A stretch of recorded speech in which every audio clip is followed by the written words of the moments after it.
The debate of the State of the City address of the City of Johannesburg Municipality will be held on Thursday, the 21st of May, 2026, at 10 a.m. at the Constance Kwani Council Chamber in Metro Center in Braamfontein. And the first item is opening. Good morning once again, councillors.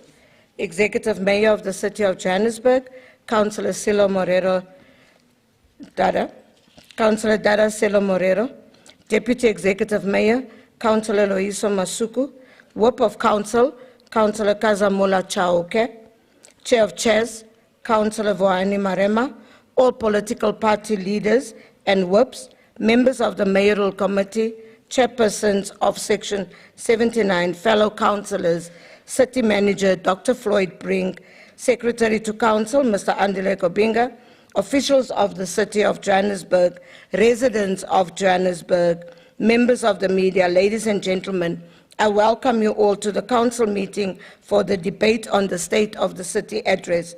This comes after yesterday's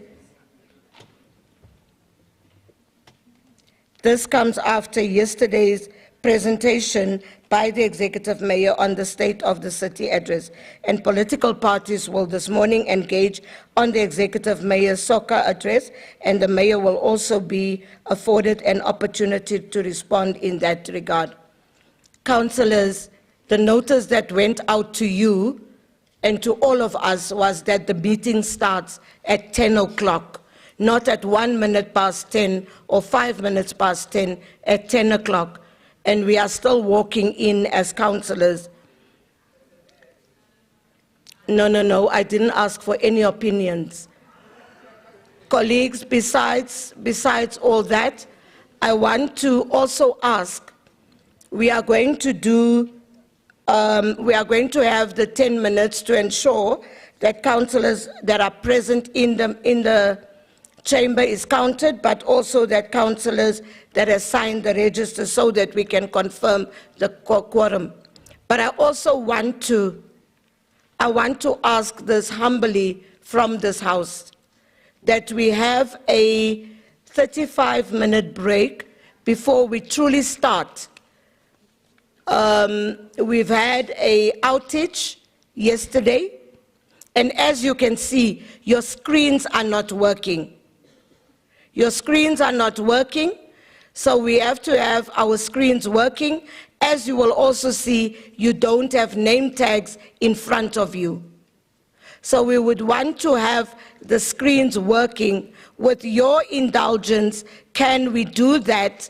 I don't think it needs a discussion. We need to do that. I don't know those two fingers that are up there. We are all saying it's good. So we'll have a 35-minute break. I hope that the latecomers will also be in the chamber.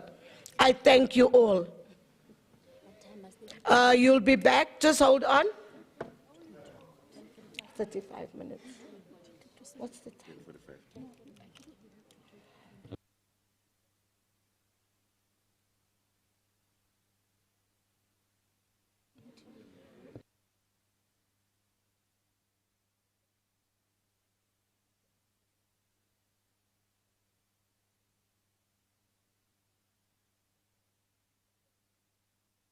Colleagues, I've just been advised by legal that according to the regulations, can the table be quiet next to me? That we are going to take the 20 minutes as per the regulations, right? So that I don't get hit and taken somewhere where I don't want to be. And then after that, we come back and then we take the next 20 minutes, which will actually give you 5 extra minutes. Can we do that? I've been advised by legal to do that. Thank you so much. I can see fingers are up. Thank you, colleagues.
Colleagues, can we settle?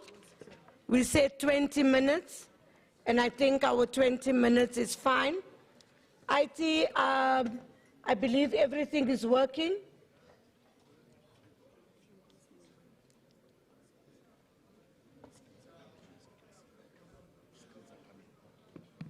Yeah, your screens are coming, so we'll start working. Can the councillors at the back, I'm not going to mention the political party, but can they be seated? Both on my left and on my right. There are some in red and there are some in green that you can't see the green, but they are green. Can they be seated? Thank you, colleagues. Let's start off. Can we? Councillors, we are 167, so it means we correct. And I need to emphasize again, the invite says 10 o'clock, and we arrive later than 10. Can we do the right thing? STC?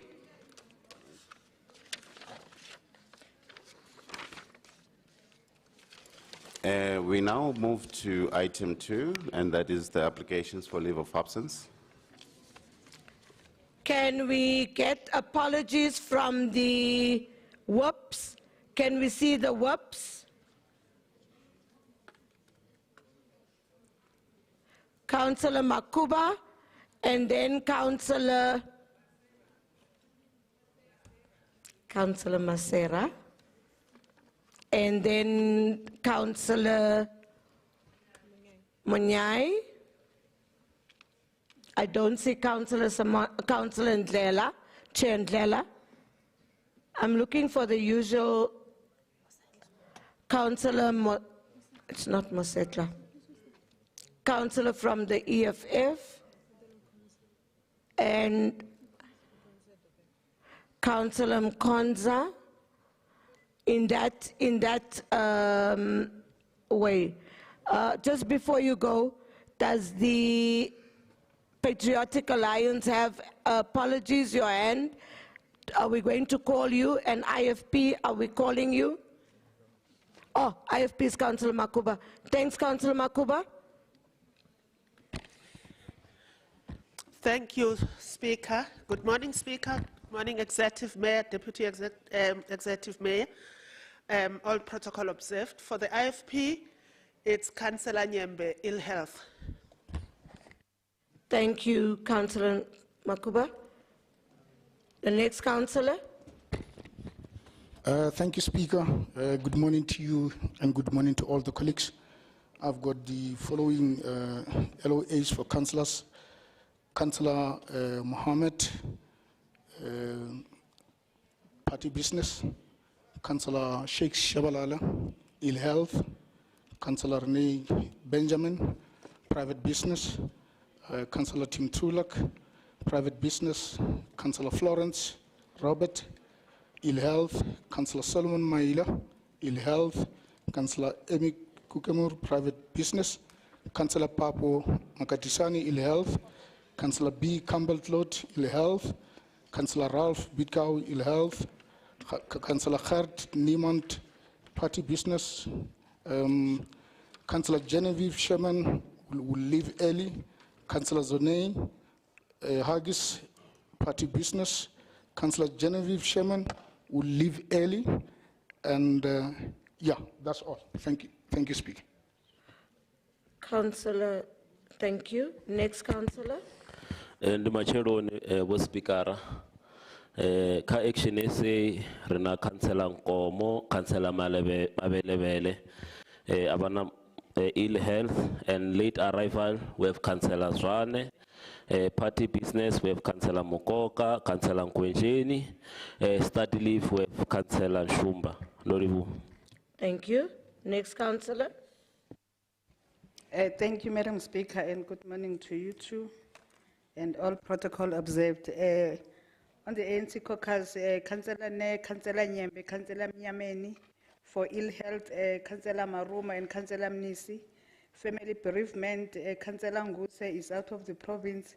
Councillor Shange, Councillor Hlatshwayo Sthembiso, Suzungu, Councillor Mulife Mohau, Councillor Nzimande, Councillor Khomongwe, late arrival, Councillor Mabona is requesting to leave at 16 hours if will not be done at that time. Councillor Mukwena to leave at 15 hours, and Councillor Maike to leave at 12 due to agent ESCOM meeting. Thank you. Thank you, Councillor Ndlela. Next, Councillor.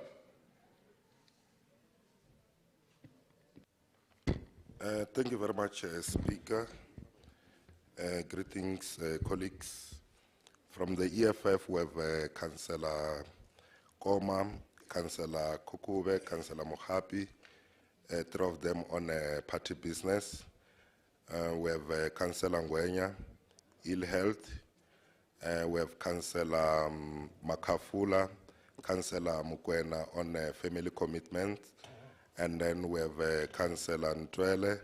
She will request to leave earlier if we are not done by 13:30. Thank you. Thank you, Councillor. The next Councillor. Councillors.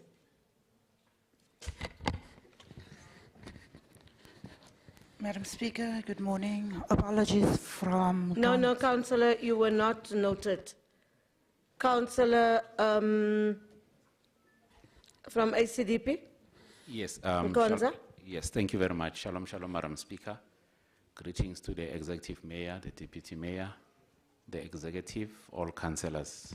I've got Councillor Harris, Party Business, and Councillor Rawson, Ill Health. Thank you very much. Councillor Cherry will recognize you now. Everybody else is done. Thank you. Greetings, Madam Speaker. Apologies for Councillor Joera Geldin, ill health. Councillor Debbie, study leave. Thank you so much, Councillor.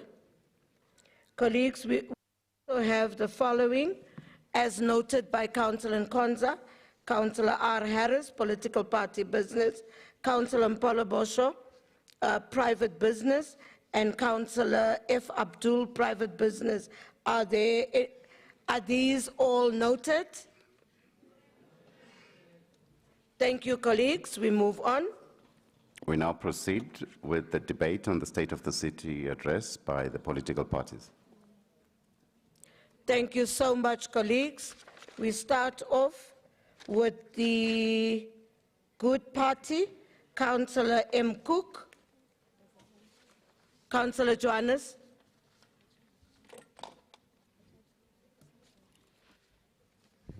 Thank you, Speaker. The EFF is requesting 20 minutes caucus break.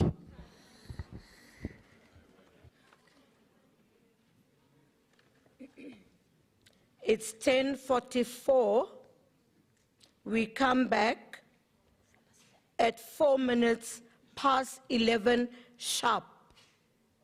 4 minutes past 11 sharp, not a minute later. Thank you.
Can we move to our seats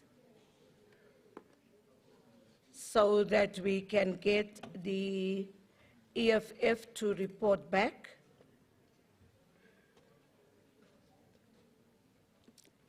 Councillor Johannes. Thank you very much, Speaker. We have resolved our issues and are good to go. Thank you. Thank you so much, Councillor. So we can start with Councillor Cook. Councillor Manyai. Yeah, and the Macheroni was speaker. Narne was action essay, Ricotombera, 15 minutes caucus break. Councillor, can you switch off your mic? It's on. It's not off, it's on. Or should I switch it off? Yeah, switch it off. Colleagues, I really want us to know that all the breaks that we are asking, and I know it's within your right to ask these breaks, but the issue is we have a 2 o'clock sitting as well. And there are a lot of LOAs asking to leave before 2 o'clock. And we cannot afford to be doing that. So I'm not certain why, and I'm just throwing it in. We are 20 minutes, and I'm not certain why all of us did not caucus within that 20 minutes. Because it was not like the EFF went out. No, no, no. Please don't do that. It was not like the EFF went out and they were outside on their own. All of us were outside. And we could have used that time to caucus. So I'm going to give you 7 minutes. I thank you.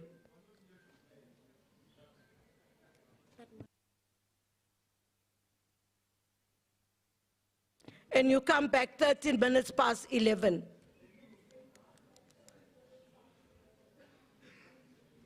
And it's also us that complain when we can't finish business. And it's unfair.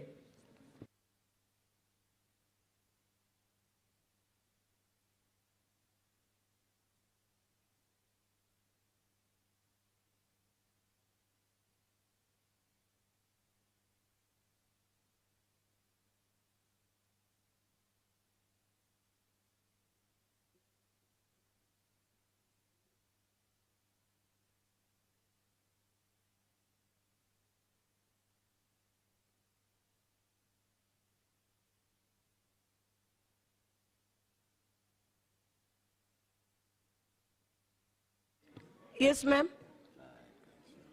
Yeah, I said 7 minutes. Okay.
Oh, we have.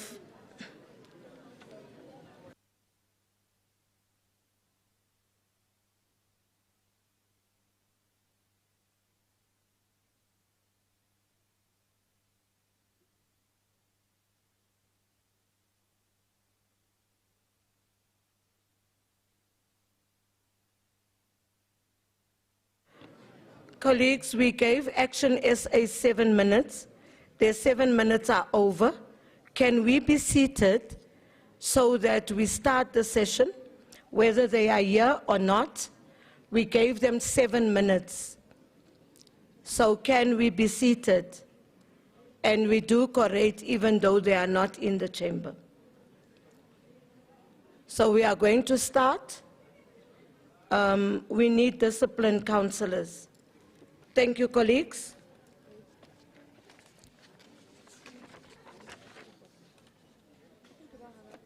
Colleagues on my right-hand side, if you are not a councillor, can you leave the chamber? And councillors, can we be seated? We are starting the session.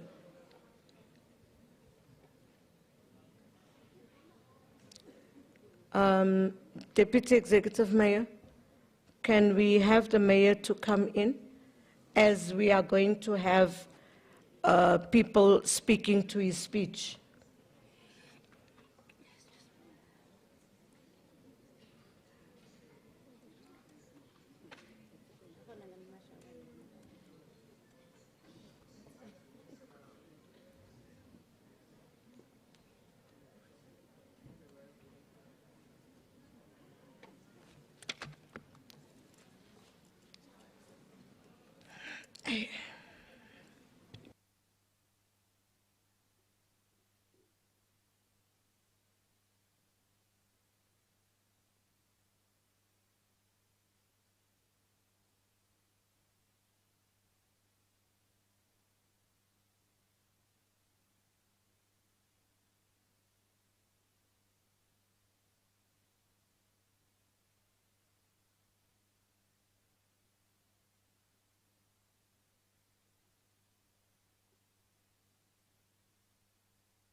I think, colleagues, we have the Deputy Executive Mayor in the House, so we would start with our speech. Thank you so much. Councillor Matthew Cook from Good, can we start? Can we be seated? We are starting. Thank you, Councillor Cook. Thank you, Madam Speaker. Executive Mayor in absentia, Deputy Executive Mayor, MMCs, and Section 79 chairpersons, councillors, residents of Johannesburg. Speaker, Good acknowledges the vision the Executive Mayor is trying to articulate. That of a Johannesburg that works, is resilient, investment-friendly, and capable of restoring dignity through service delivery and opportunity. We also recognize that governing Johannesburg is no small task. It is a complex, unequal, and financially strained city carrying the weight of decades of spatial injustice, infrastructure neglect, and rapid urbanization. However, Madam Speaker, the real question before this Council is whether the lived reality of Johannesburg's residents reflects the optimistic picture painted in Mayor Morero's State of the City address. The Mayor says the foundation has been laid. Residents of Johannesburg are asking, if the foundation is so strong, why does the city feel like it's cracking underneath them? Speaker, the reality outside this chamber is very different from the optimism inside it. People are still sitting without water, traffic lights still don't work, roads are collapsing. Can you just hold on, Councillor? Sorry. Please hold my time, Speaker. Yeah, we'll hold your time. Councillor Belinda. Morning, Madam Speaker. Thank you for allowing me to speak. It's not a point of order on Councillor Cook. You earlier asked that the Mayor be present. This is a speech on the Mayor. This is a response to the Mayor's speech. May I request that we stop until the Mayor gets into the chamber, please? Councillor Belinda, I said, and I think you were busy talking to the councillor at the back. You were talking to her together with your whip. I said, we have the Deputy Mayor in the House, so the Deputy Mayor will take the notes and the Deputy Mayor can also respond to the speech of the Executive Mayor. I said that, and we agreed. You were busy in a conversation with yourself, Councillor Smith, and the short councillor at the back. Can we continue? Councillor Good. Thank you, Madam Speaker. People are still sitting without water, traffic lights still don't work, roads are collapsing, substations are exploding, waste is piling up in communities, and unemployment... I'll hold you, Councillor Christians. I have ruled on what Councillor has asked. Are you with something else? I don't know what the councillor said wrong. Thank you, but we can't disturb people on the podium. Staan vinniger op. Thank you, Speaker. Speaker, I just rise on a point of order in terms of clarity. Has the Mayor delegated his authority to the Deputy Speaker? Yes, because he we has. haven't seen it. Thank you. Yes, he has. That's why I said what I said. Thank you. That was my reason why I said what I said. Thank you, Councillor Cook. Thank you, Madam Speaker. Yes, Speaker, there has been progress in some areas, and it would be dishonest not to acknowledge that. But Johannesburg cannot survive on press statements, slogans, and SOCA speeches. Residents do not experience government through speeches. They experience it through whether the tap runs, whether the lights stay on, whether they are safe, and whether they can find work. Speaker, we've heard a lot about investment figures, conferences, partnerships, and billion-rand announcement, but investment alone is not transformation. A city cannot call itself world-class while entire communities still live with collapsing infrastructure, overcrowding, spatial exclusion, and deep, deep inequality. The true test of governance is not what happens in boardrooms and in this council chamber. It is what happens in Alexandra, Orange Farm, Diepsloot, Soweto, Eldorado Park, Westbury, Rivoli, Ivory Park, and informal settlements across the city. Speaker, this is where the Mayor's speech becomes a little contradictory. On one hand, the administration speaks about spatial justice and inclusion. On the other hand, we continue to see public land sold off, communities pushed further to the margins, and development driven more by market interests than by public good. Good believes public land must be used for public good. If Johannesburg is serious about spatial transformation, then land close to jobs, transport, and opportunity must prioritize affordable housing, inclusionary development, and integrated communities, not simply revenue generation. The Mayor, Speaker, says that Johannesburg is resilient, but residents should not have to become resilient to government failure. People should not have to normalize burst pipes, blackouts, hijacked buildings, broken clinics, and unsafe streets. While the Mayor correctly says that corruption must be tolerated, the reality is that corruption, mismanagement, political instability, and weak oversight have cost this city years of progress. Speaker, one thing the Mayor said is absolutely correct. Johannesburg matters. When Johannesburg works, South Africa works. When Johannesburg fails, the consequences ripple across the entire country. This is why this city cannot afford politics of self-congratulation. It requires urgency, honesty, competence, and long-term thinking. We do not need a city government focused on managing decline more efficiently. We need a government capable of rebuilding public trust and delivering real change to the residents of this city. Madam Speaker, Good urges Mayor Marrero to adopt a simple principle. The measure of success is not how many announcements are made, but whether people's lives are materially better. Speaker, the people of Johannesburg are not asking for miracles. They are asking for a government that works, a city where infrastructure functions, where public money is protected, where development reduces inequality instead of deepening it, a city where opportunity is not determined by your postcode, and a city where dignity is not something residents must fight for every day. That is the Johannesburg we should be building. Speaker, as I conclude, Mayor Marrero presented his State of the City address for the year ahead. But the political reality is that this administration has 5 months left before residents will return to the ballot box. That means for the time, this is not the time for announcements, slogans, or glossy promises. What matters now is delivery. What matters now is whether this administration uses its remaining time to leave Johannesburg better than it found it. Speaker, the mayor still has an opportunity to shape a meaningful legacy, one defined not by speeches but by action. In 5 months' time, the people of Johannesburg will judge this government not on what it hoped to achieve, but what it actually delivered. Speaker, I hope for the executive mayor, for his family and for his children, and for the city he says he loves so much, that he can use these final 5 months to leave behind a legacy he can be proud of. I thank you. Thank you, Councillor Goods. We now go to the ANC. Councillor R. Maswazi. Colleagues on my right, please.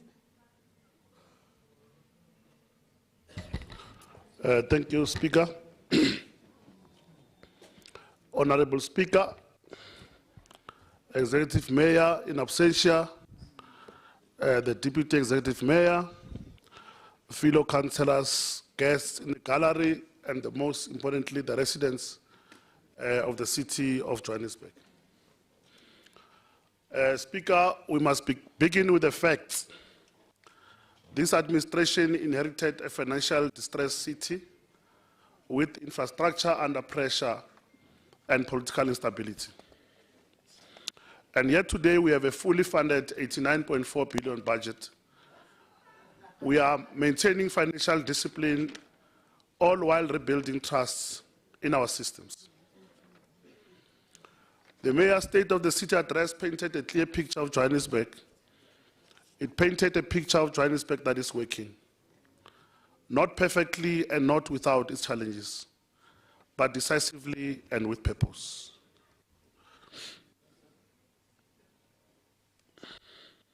Excuse me.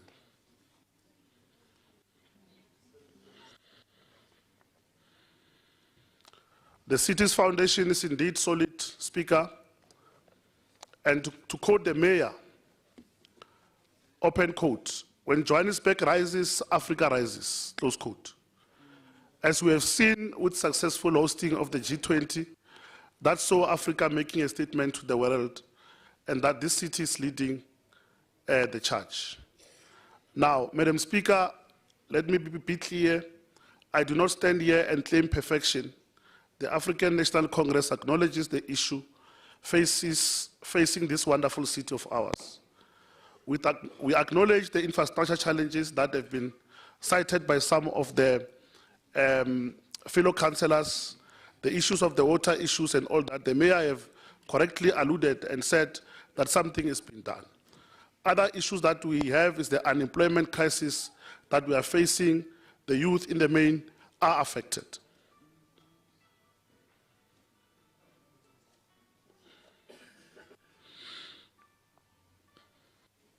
However, Madam Speaker, excuse me.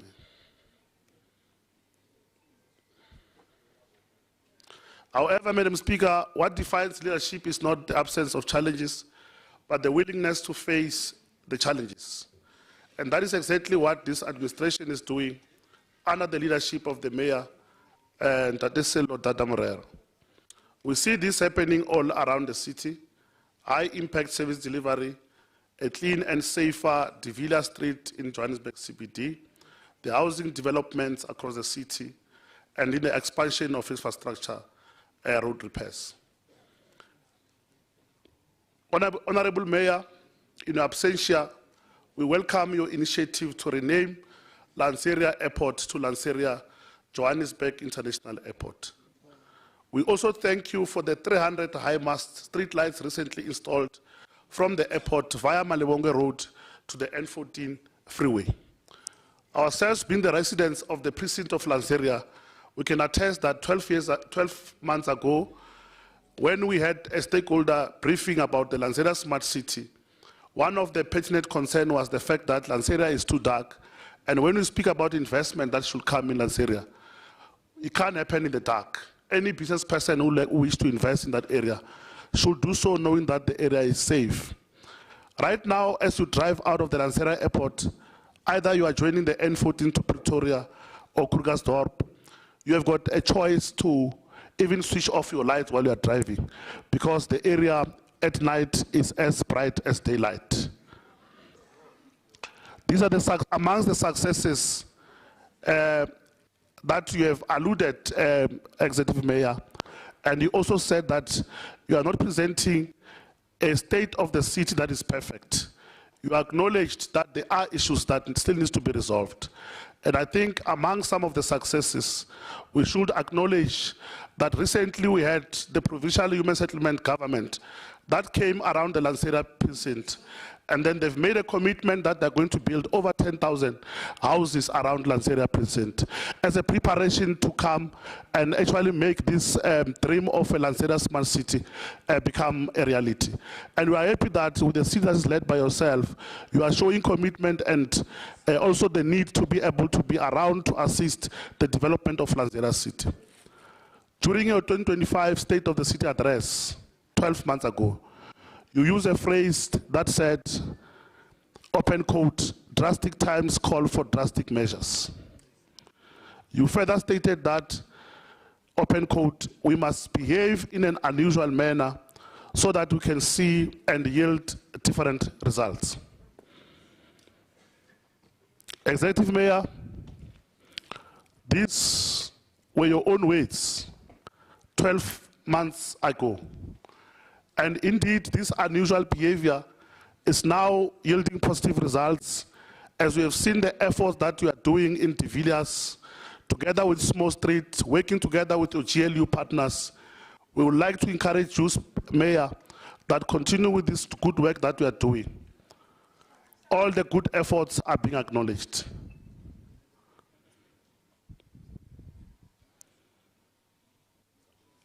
One leadership expert once said, open quote, a leader is one who knows the way, goes the way, and shows the way, close quote. Your recent interventions are beginning to demonstrate exactly that kind of leadership to the residents of Johannesburg. A powerful reminder from John C. Maxwell says, open quote, people buy into the leader before they buy into the vision, close quote. The visible improvement across our city are slowly restoring the confidence of the residents that Johannesburg can work again. All these interventions are clear indications that you are not only a man of your word, but also a visionary leader. Executive Mayor, we also welcome the financial reforms set out by Treasury to ring-fence utility revenue of Pick It Up, City Power, and Joburg Water as a way to reinvest funds back into the infrastructure development. This will help prevent utility revenue from being diverted to the unrelated deficit and will strengthen service delivery across the city. We as the ward councillors in various wards, we do acknowledge the fact that it can't be business as usual when every time when there's water issues, we see trucks roaming around, and most of those trucks coming from some unscrupulous service providers. We acknowledge the work that the city have done in trying to procure about 17 trucks that we have that are owned by the City of Johannesburg. We can only encourage that with the money that will be ring-fenced, the number of trucks must be increased, because in our communities that we are from, the communities of the informal settlement are starting to accuse some of the councillors that they might be eating with these service providers. But when you see trucks that are branded City of Johannesburg, Joburg Water, it's encouraging for us to be able to inform the residents that these trucks are owned by you as the City of Johannesburg residents. These trucks are owned by you as the ratepayers.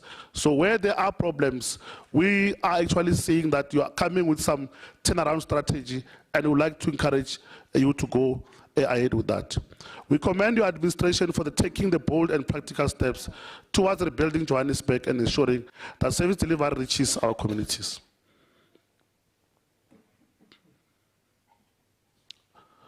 Lastly, we welcome your efforts to clean Johannesburg and restore the city to its former glory. Indeed, one street at a time, we shall conquer. And while Johannesburg is fixing its potholes, the real question is, when will Helen Zille fix Cape Town's inequalities? Because it is far easier to swim in our problems than to solve your own. And if this is the level of leadership the Democratic Alliance offers, then They have already shown us exactly why they would once again fail to govern the city effectively. This city does not need theatrics. It needs leadership that understands complexity, leadership which fixes problems and delivers for all its people, not for some. Johannesburg is not without its flaws, but it's a city that is built on a solid foundation with leadership working tirelessly to mend the cracks that exist. Speaker, I thank you. Thank you, Councillor. Councillor M. Cotres from Action SA.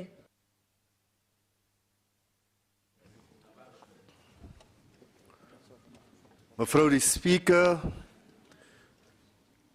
the Executive Mayor, Deputy Mayor, City of Johannesburg, fellow councillors, residents of Johannesburg. And let me take this opportunity, Madam Speaker, of welcoming the incoming Mayor of the City of Johannesburg, Mr. Herman Mashaba.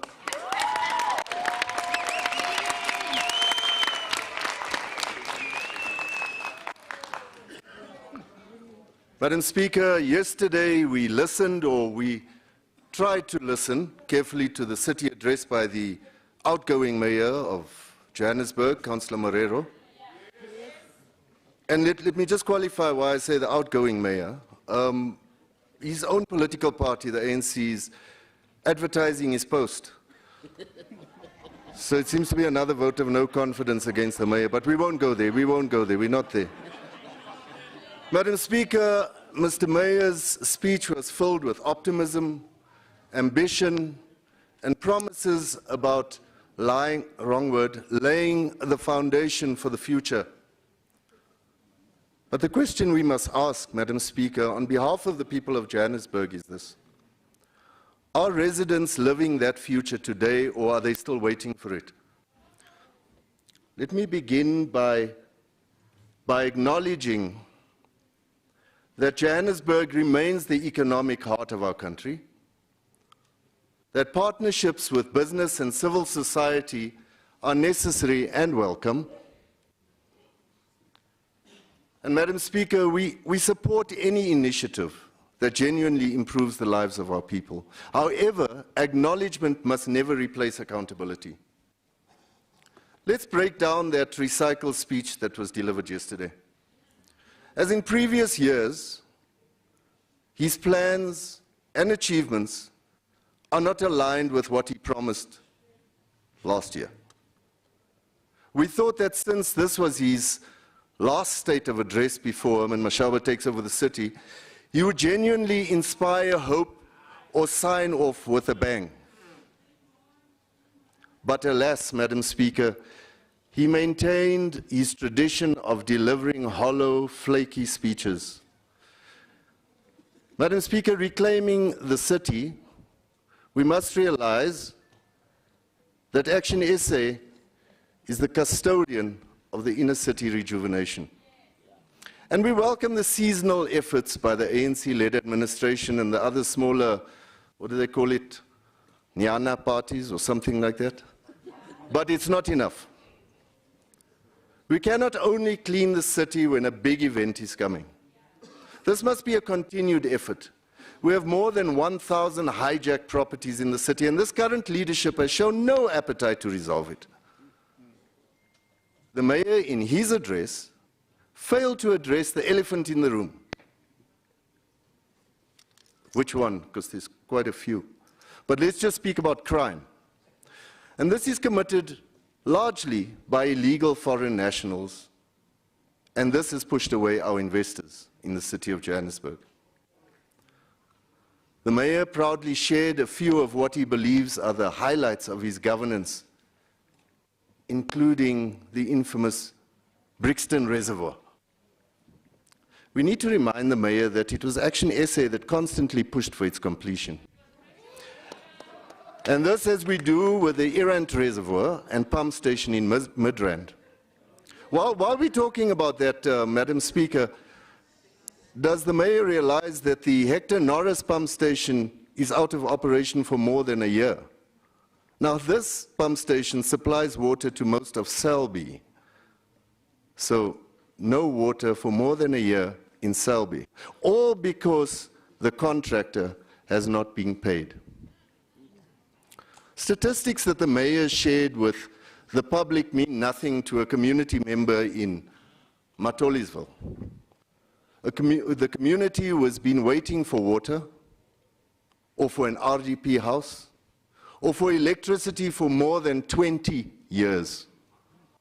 The number of people hired means nothing to hundreds of graduates. And these graduates continue to look for placement, knowing that only those with close ties to comrades will be absorbed. While Councillor Marrero believes that his government is on a great trajectory, the adverse reports against the administration he leads paints a different picture. The finance minister has warned Joburg that it is in severe financial distress, and his budget stated that the city's budget is unfunded. This administration has dismally failed the residents of the city. Councillor Marrero praised the city's healthcare. This is another example of an out-of-touch mayor who has no clue what is happening on the ground. We ask, we implore the mayor to visit clinics such as Bupilong, when it's cold, when nurses don't go to work, and the Alexander 8th Avenue Clinic, which closes its doors before 3 o'clock in the afternoon. The mayor paints a picture of progress, but residents experience erratic water supply and frequent outages, electricity instability and rising costs, pothole-ridden roads and failing infrastructure, growing informal settlements and housing backlogs, unsafe streets and deteriorating inner-city conditions. The truth is simple. Johannesburg is not just a city under pressure. It is a city under distress. But don't worry, you just have to close ranks. You just have to close ranks. Let's speak about service delivery. And we speak about statistics versus lived experience. We are told that over 90% of residents receive basic services, but statistics do not tell the full story. Having access to water is meaningless when taps run dry. Access to electricity means little when supply is inconsistent, and refuse removal means little when illegal dumping is everywhere. Service delivery must be measured by reliability, not just reach. Let's speak about economic growth, Mr. Mayor. Growth without inclusion. Yes, investments have been announced. Yes, projects have been launched. But we must ask, where are the jobs for ordinary residents? Why is unemployment still so high? Why are young people still locked out of the economy? Growth that does not translate into real livelihoods is not inclusive, it is selective. Let's speak about the financial stability. At what cost? We hear about budgets, surpluses and debt relief. Maar die mense vra, why are tariffs increasing while services decline? Why must residents pay more for less? Why is financial recovery not yet visible in communities? Financial discipline must not come at the expense of basic dignity. The city itself admits to massive infrastructure backlogs, to high water losses, and to failing systems. These are not minor challenges. They are systematic failures. We cannot speak of a world-class African city while pipes burst daily, or roads collapse, or power systems remain fragile. The mayor speaks of reform, partnerships, anti-corruption measures, but residents want to see consequences for failure. They want to see transparency in procurement. They want to see stable, competent leadership. Frequent leadership changes and instability have weakened this administration. We must be honest. A city cannot be fixed without fixing governance first. Now, we welcome efforts to reclaim the inner city, but progress remains uneven. crime and lawlessness persist. Hijacked buildings continue to endanger lives. Many communities still feel unsafe. Safety cannot be selective. It must be universal. We have heard repeatedly about again that lying word, about laying foundations, but residents are asking, how long must a foundation be laid before a structure is built? Year after year, plans are announced, targets are set, promises are renewed, yet too many communities see little change on the ground. What we propose as Action SA is not only to stand here and only criticize. We propose fix the basics first, Mr. Mayor. Prioritize water, electricity, roads and waste management. Focus on consistent, reliable delivery. Strengthen accountability. Performance contracts for officials. Clear consequences for non-performance. Tackle infrastructure urgently. Ring-fence infrastructure budgets. Accelerate maintenance programs. Mr. Mayor, support local economies. Empower small businesses, expand township economies, ensure job creation is local and visible. Also, restore trust. Communicate honestly with residents. Deliver on commitments. Put people before politics, Mr. Mayor.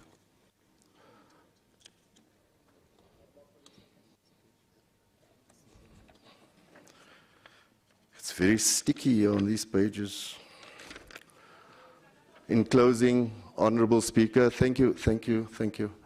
In closing, Honorable Speaker, Johannesburg is not defined by speeches. It is defined by the daily lived experiences of its people. The residents of this city are resilient, they are patient, but they are now weary. They do not want more slogans or more plans or more promises. They just want water that flows. They just want lights that stay on. They just want safe streets and real jobs. And above all, they want a government that works for them. Not a future they must keep waiting for. Only action can fix Johannesburg.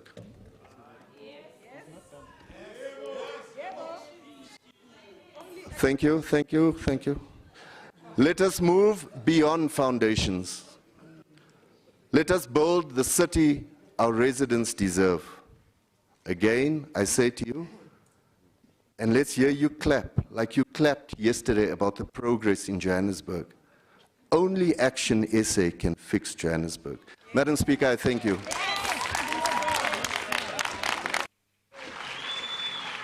Definieer speltoetsen. Just put energy on the speech. Freedom Front Plus, Councillor De Lange.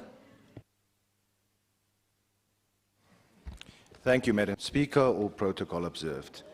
Madam Speaker. Before you go, Councillor De Lange, can we ask the people up in the gallery that we don't hear your phones and neither do we want to hear you speaking? Thank you so much. Councillor De Lange, you may go. Thank you, Madam Speaker. All protocol observed. Madam Speaker, yesterday as the Mayor delivered his State of the City speech, I really felt sorry for him as he tried to put a positive spin on what has been happening in the city over this last term. But as you know me, I don't play the man, I play the ball. Before I continue, please remember the next 5 figures. 50 billion, 72 billion. Hold on, Councillor. Councillors in the corner there, please. We need to hear what councillors are saying. Thank you. Madam Speaker, before we continue, can you please restart? Because you've now taken 30 seconds. I'm not going to get through No, your my time is speech. stuck still. Don't worry. Okay, because every time I must start again. Thank you. Madam Speaker, these 5 figures, remember it. 50 billion, 72 billion, 150 billion, 167 billion, and the Mayor was honest yesterday, 220 billion. The Mayor spoke about a caring society and the forgotten people of Johannesburg. So my question is, these days, ratepayers are the forgotten people of Johannesburg. You spoke about resilience and a future foundation. Madam Speaker, this foundation shows serious long-term damages. Remember those figures I spoke about. Further, Madam Speaker, the Mayor mentioned 6.2 billion people in Johannesburg with 34.7% unemployed. Let's run the numbers. That takes us to 2.1 billion people that are unemployed in the city. If we create 23,000 jobs at 1% growth, that takes us to 1.1% of the unemployed that was employed in the city. Further to this, even if the economy in the city grows at 5%, Madam Speaker, 215,000 jobs, this is obviously not the solution. Madam Speaker, next week we must pass a budget for 89.4 billion. This is 81 billion for OPEX and 7.5 billion for CAPEX. We are almost close to the 8% of the golden standard set by Treasury. The problem is with these compound percentages, Madam Speaker, if you don't maintain that over many, many years, it comes back to bite you. Further to this, Madam Speaker, you spoke about energy. 1,800 streetlights were implemented over this period. The problem is, Madam Speaker, what about the leafy suburbs where the taxpayers stay? These people's maintenance on streetlights, I'll speak about it just now, are years behind. Lanseria Smart City, does the city really have the finances to provide the bulk services? Madam Speaker, about 6 weeks ago, I was extremely excited. For 3 days in Region C, we didn't see any power failures or interruption, and I finally thought that City Power has got it right. The late seasonal rains came, and I had 3 power outages in my area in 3 weeks. Madam Speaker, on a more personal note, when I drop my daughter off at school, quite early in the morning, I drive down on Dekkers for only 2 kilometers. 50% of the streetlights are not working. When I drive back through the suburbs, even though JRA has fixed the potholes twice this year, most of those potholes has resurfaced through the rains that came late this year. Further to this, Madam Speaker, on the 3.2-kilometer drive that I take back, 3 traffic lights are not working, and it adds about 20 minutes to my trip. Now back to the numbers. 2020, I saw a report that the city is 167 billion behind on maintenance. Currently, the city is owed 72 billion rand. 50 billion behind on Joburg water maintenance, 115 behind on city power maintenance, and then, luckily, the mayor was honest, combined 220 billion rand behind on combined maintenance. Madam Speaker, in closing, the solution, and the bomb squad must get their Prozac and whiskey out for this last act of mine. Madam Speaker, what we should do, we must get an honest, transparent, put the people first government in place. We must collect 20%, which is 14.4 billion rand, of the outstanding debt of 72 rand on a yearly basis, and we must cut the OPEX with 10 billion rand. Madam Speaker, that will take us to 24.4 billion rand over a term, and we might cover more or less 50% of the outstanding maintenance in the city. I thank you. Thank you so much, Councillor. You kept well within your time. Can we have MMC Mabaso from the Inkatha Freedom Party?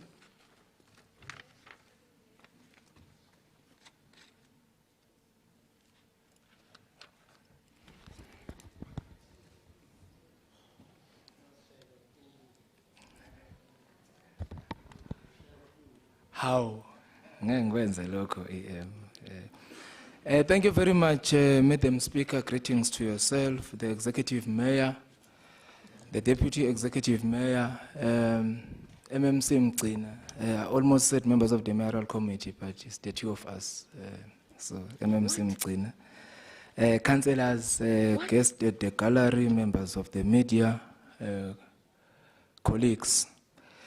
Yesterday, we attended the last State of the City address for the political term 2021-2026. The current political administration suffered instability, which resulted in 4 different administrations in 5 years. Service delivery and the overall performance of the municipality suffered the consequences of this instability due to changes in priorities and changes in management. The lesson learned for 2026 to 2031 political term is that we must prioritize our communities and stability in governance.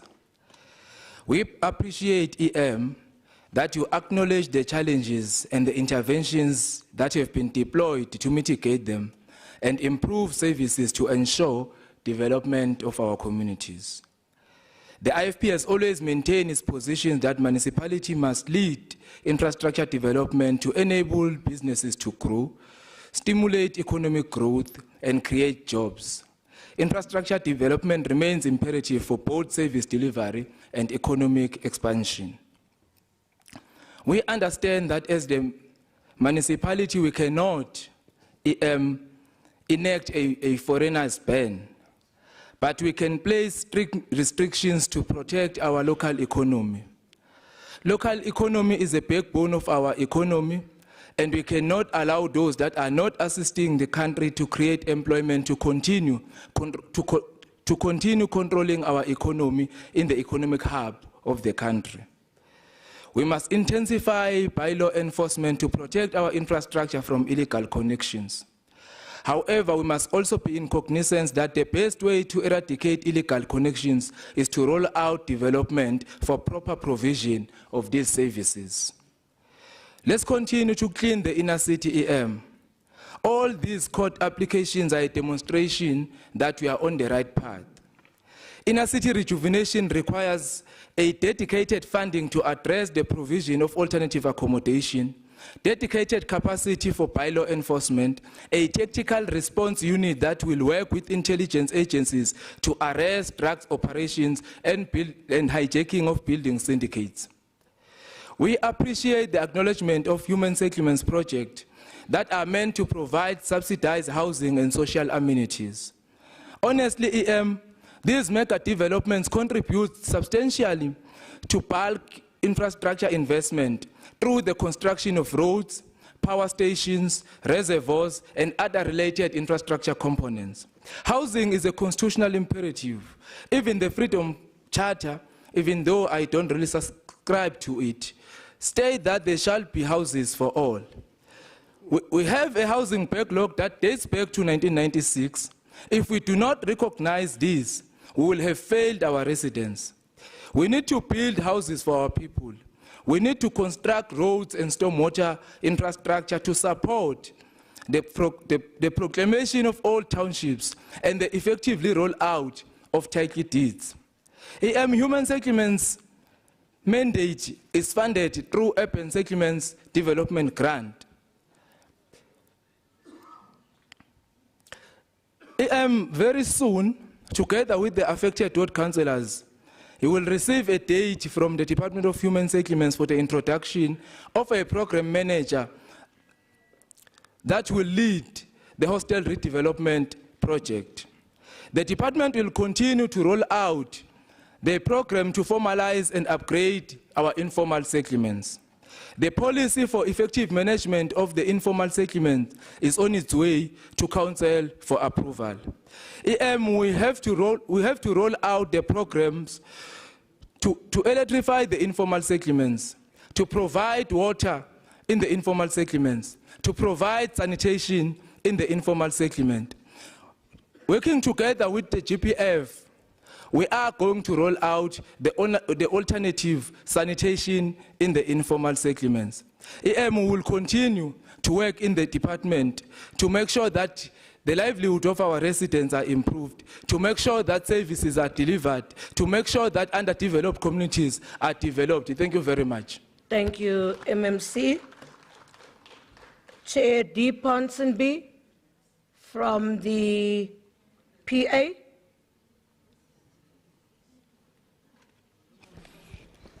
Good morning, Madam Speaker. I will be speaking on Councillor Ponsonby. I had to leave for emergency. It's okay. You can carry on. Thank you so much. Good day, Madam Speaker, Executive Mayor, councillors in the chambers, and our guests, City of Johannesburg residents. Madam Speaker, while we have noticed and sat and listened to the State of the City's address presented by the Mayor, let me acknowledge the work and progress that has been done. However, Madam Speaker, the response we continue receiving from communities in the City of Joburg is, which Johannesburg are you guys living in? Ordinary residents are not experiencing the same improvements as what's on the ground as what we received on paper. Basic service delivery remains a daily challenge for our people.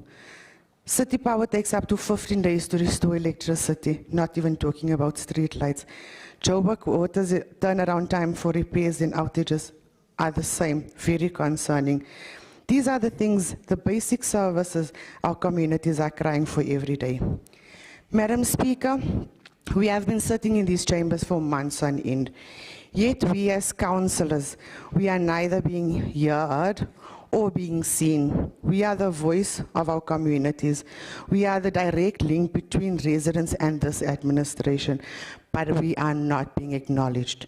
As disciplined members of the GLU, we also expected to hear the process and implementation plan regarding the debt write-off, but sadly nothing. The Joburg 11 has handed over a memorandum in March 2026, calling for the implementation of the debt write-off after this has been passed in this very council in November 2023. To date, we are still waiting for a response. Nothing. Madam Speaker, we want to know, is the residents of City of Johannesburg being undermined? Are the Patriotic Alliance being undermined? Or is this council being undermined? Or all of the above? Where is the truth? Where is the dignity? And where is the urgency in responding to the real struggles faced by people of Johannesburg? In closing, Madam Speaker, let us give the residents of Johannesburg what they deserve, rightfully. The implementation of debt write-off is long overdue for the people of this city called Johannesburg. This council has already taken the decision and communities are waiting for action. The time for delays has passed. Our residents deserve dignity, relief, and the municipality that responds to needs with urgency and compassion. Let us not fail the people who entrusted us with leadership, and I thank you. Salute. Thank you, Councillor. Councillor Mkonza from the ACDP. Shalom, shalom, once again. Madam Speaker, thank you very much. Allow me to first acknowledge our Almighty God, eternally existent in three persons, God the Father, God the Son, God the Holy Spirit, the creator of the heavens and the earth. Madam Speaker, I stand to respond on the State of the City address delivered by the Executive Mayor, Councillor Dada Morero. Allow me to first quote from my guiding manual, the Holy Bible, from 1 Corinthians 13, verse 11, from the Passion Translation, from which the Mayor's speech, picking up from the Mayor's speech on collective action and willingness to work together, of which we agree with him 100% as the ACDP. We further congratulate him for having improved from mentioning apartheid in each and every page to now blaming an inherited broken city. The scripture reads as follows in 1 Corinthians 13:11. When I was a child, I spoke about childish matters, for I saw things like a child and reasoned like a child. But the day came when I matured and I set aside my childish ways. Madam Speaker, as the ACDP caucus, we continue to submit once again that collective action and willingness to work together requires maturity, not these childish ways we have experienced in this 2021-26 term. Let me go back to the SOCA speech, which I will subdivide into themes. And the less said about the illegal bomb squad, the better. The first theme, the city's renewal agenda. We sincerely hope that this is not yet another publicity stunt aimed at positioning the administration ahead of LGE 2026. Residents of Johannesburg have had many commitments over the years regarding the revitalization of the inner city. Yet the lived reality and the ground often tells a different story. We will therefore continue to closely monitor the city's urban core renewal program, particularly the condition of the Metro Center and the implementation of the Orange Farm renewal program. The executive mayor indicated that the Metro Center is not negotiable and that change is imminent. Residents deserve timelines, implementation plans, and financial clarity. By when exactly will the Metro Center restoration be completed? What procurement processes are in place, and from which funding source will this project be financed, particularly in light of the city's acknowledged financial distress and infrastructure backlog estimated at over 250 billion. The second theme is economic revitalization. We acknowledge the completion of the electric vehicle charging station program in Ruven as part of the city's broader energy sustainability strategy. However, what is noticeably absent from the executive mayor's address is meaningful detail on grassroots economic empowerment interventions aimed at township economies and informal traders. Particularly concerning is the omission of the recently launched Spaza Shop National Empowerment Fund in Soweto, valued at approximately 500 million. Out of the 47 Spaza shops reportedly assisted in Gauteng, how many beneficiaries are residents of the city of Joburg, and what criteria were used in their selection? The executive mayor repeatedly referred to creating a supportive environment for businesses within the inner city. However, many small businesses, informal traders, township entrepreneurs, and emerging enterprises continue to face serious barriers in accessing certificates of acceptability, business licenses, trading permits, zoning compliance approvals, and municipal supports. What concrete interventions is the city implementing to streamline these processes and reduce red tape for local entrepreneurs? How many SMMEs have been assisted with licensing and compliance support over the financial year? What support mechanism exists for youth-owned businesses, township enterprises, women-led cooperatives, and informal traders who continue to struggle? The third theme, enhance public safety. One of the most glaring omissions in the State of the City address was the lack of clarity regarding the political leadership for public safety portfolio. We did not hear the executive mayor indicate who will lead this critical imported MMC portfolio at a time when Johannesburg continues to face escalating crime, hijacked buildings, cable theft, illegal occupation, drug syndicates, and lawlessness in parts of the inner city and townships. The fourth theme, restoring financial stability to deliver sustainable services. It is a well-known and deeply concerning fact that the city's debtors book is estimated to be sitting at approximately 72 billion. While we acknowledge the city's intention to dispose of certain non-strategic assets, including the proposed sale of vacant land linked to the debtors book, valued at approximately 3.2 billion, this cannot become a substitute for long-term financial discipline and sustainable revenue management. We further acknowledge the city's commitment to implementing the ring-fencing of utility revenues in line with National Treasury's reforms, and we will monitor this process closely to ensure that revenues collected by Johannesburg Water, City Power, and Pick It Up are indeed reinvested into infrastructure maintenance and service delivery as promised. However, one of the biggest concerns— 10 seconds left. Madam Speaker. Okay, however, one of the biggest concerns remains continued to be the failure by certain departments, government institutions, businesses, and even city employees to service their municipal debts obligation.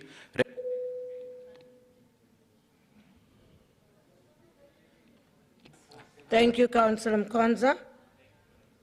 Can we have Councillor B.S. on John Joko? I tried, Councillor Belinda. Well done, Madam Speaker.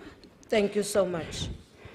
Madam Speaker, Executive Mayor, Deputy Executive Mayor, fellow councillors, and most importantly, the residents of Johannesburg, good afternoon.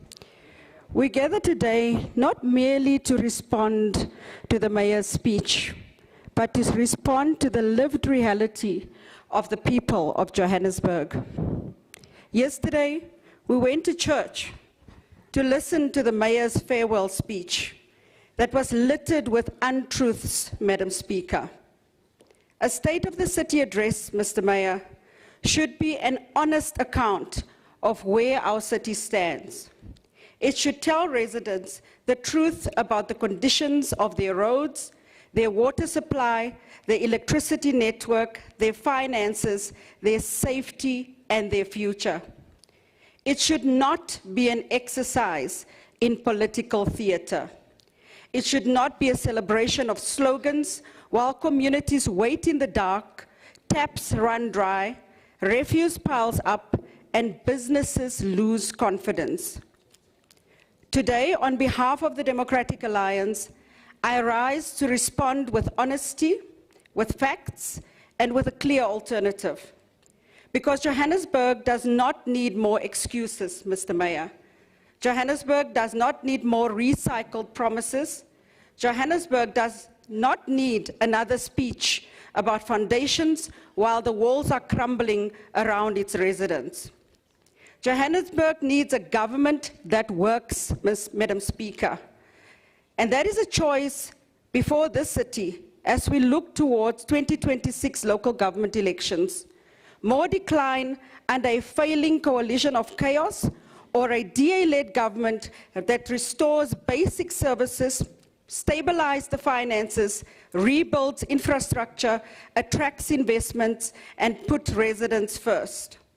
Mr. Mayor, you chose to compare Johannesburg with Cape Town. That was a huge mistake, Mr. Mayor. You relied on a selective quarter-on-quarter unemployment comparison and hoped that Johannesburg residents would not look at the full picture, Mr. Mayor. So let's look at the full picture.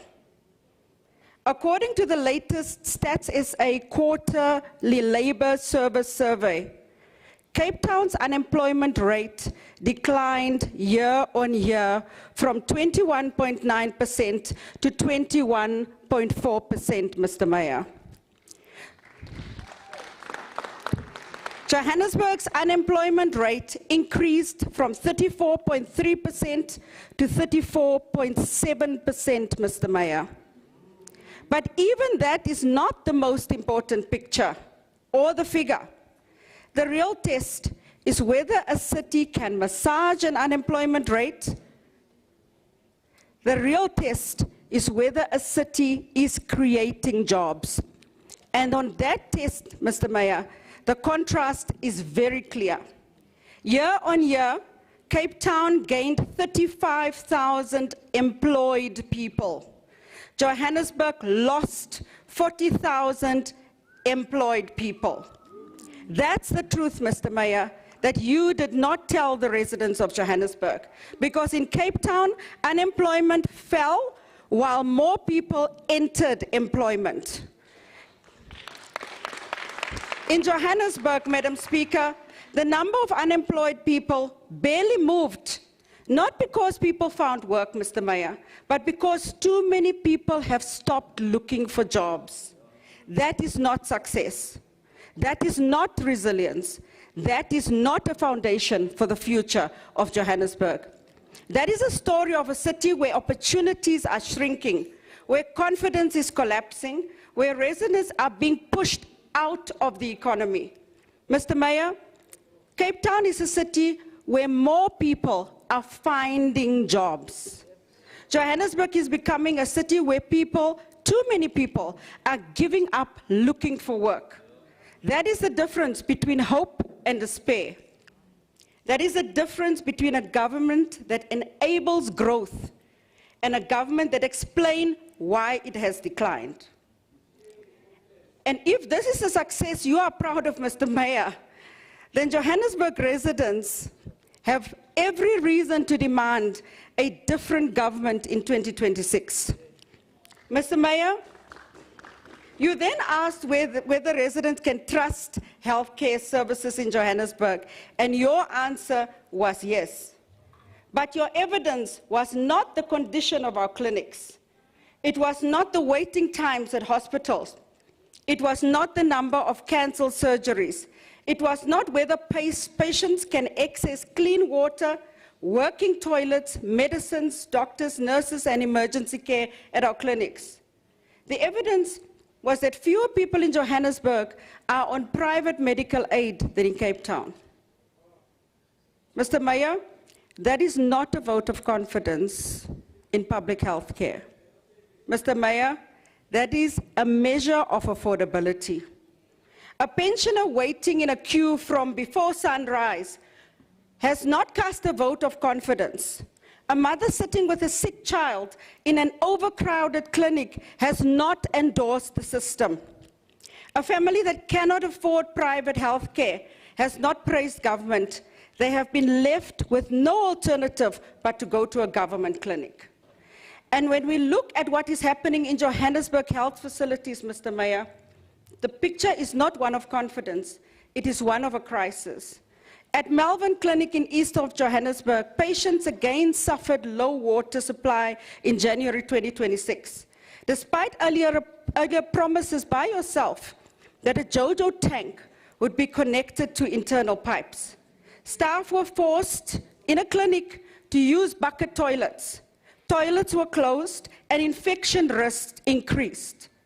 This came after the same clinic had already gone 6 weeks without pipe water in 2025, while serving around 5,000 patients in a month.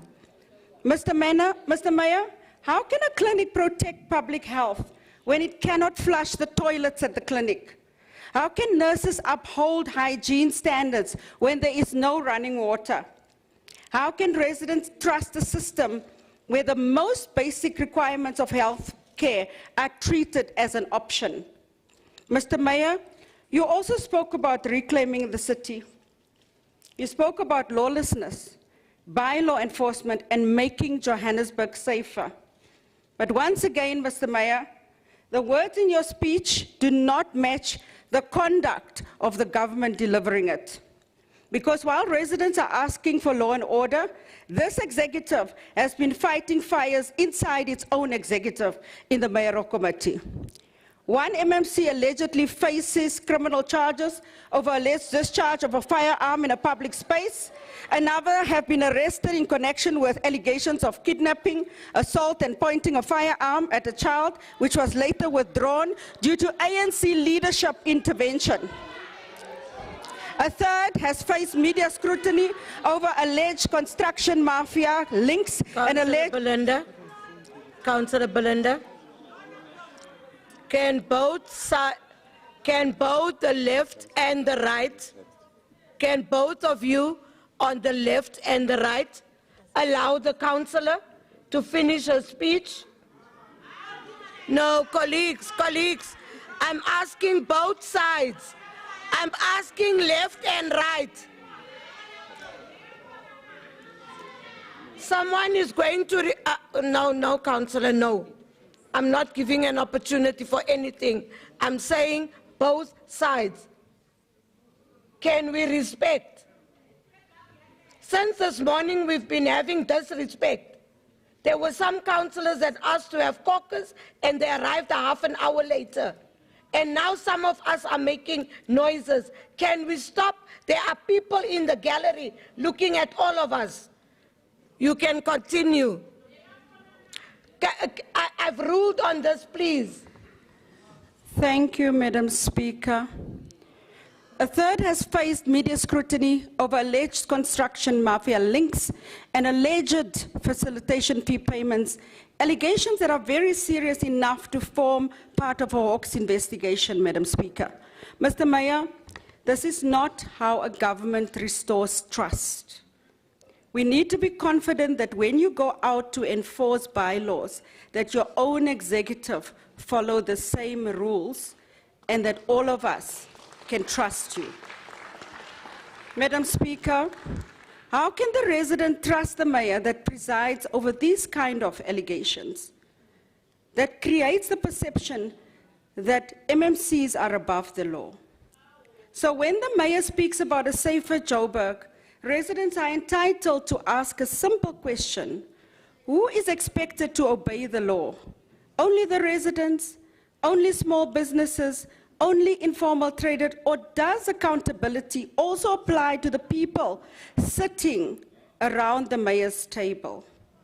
Because a city that wants to fight crime must first have a government that is serious about fighting crime among themselves. And on the test, Mr. Mayor, this government unfortunately is failing. Yesterday, the mayor talked about disposing of non-strategic assets with vacant land valued at 3.2 billion. Mr. Mayor, the city cannot just look at selling its own crown jewels. It must consider leveraging such assets by more affordable and profitable constructive means while still retaining the assets. Madam Speaker, yesterday the mayor assured the people of Johannesburg that the city's finances are under control. But the city's balance sheet tells a very different story. The AFD, France's National Development Bank, declined further financing, Mr. Mayor, to the city in its current funding cycle after concerns over Joburg's compliance with the conditions of the previous 2.5 billion rand loan.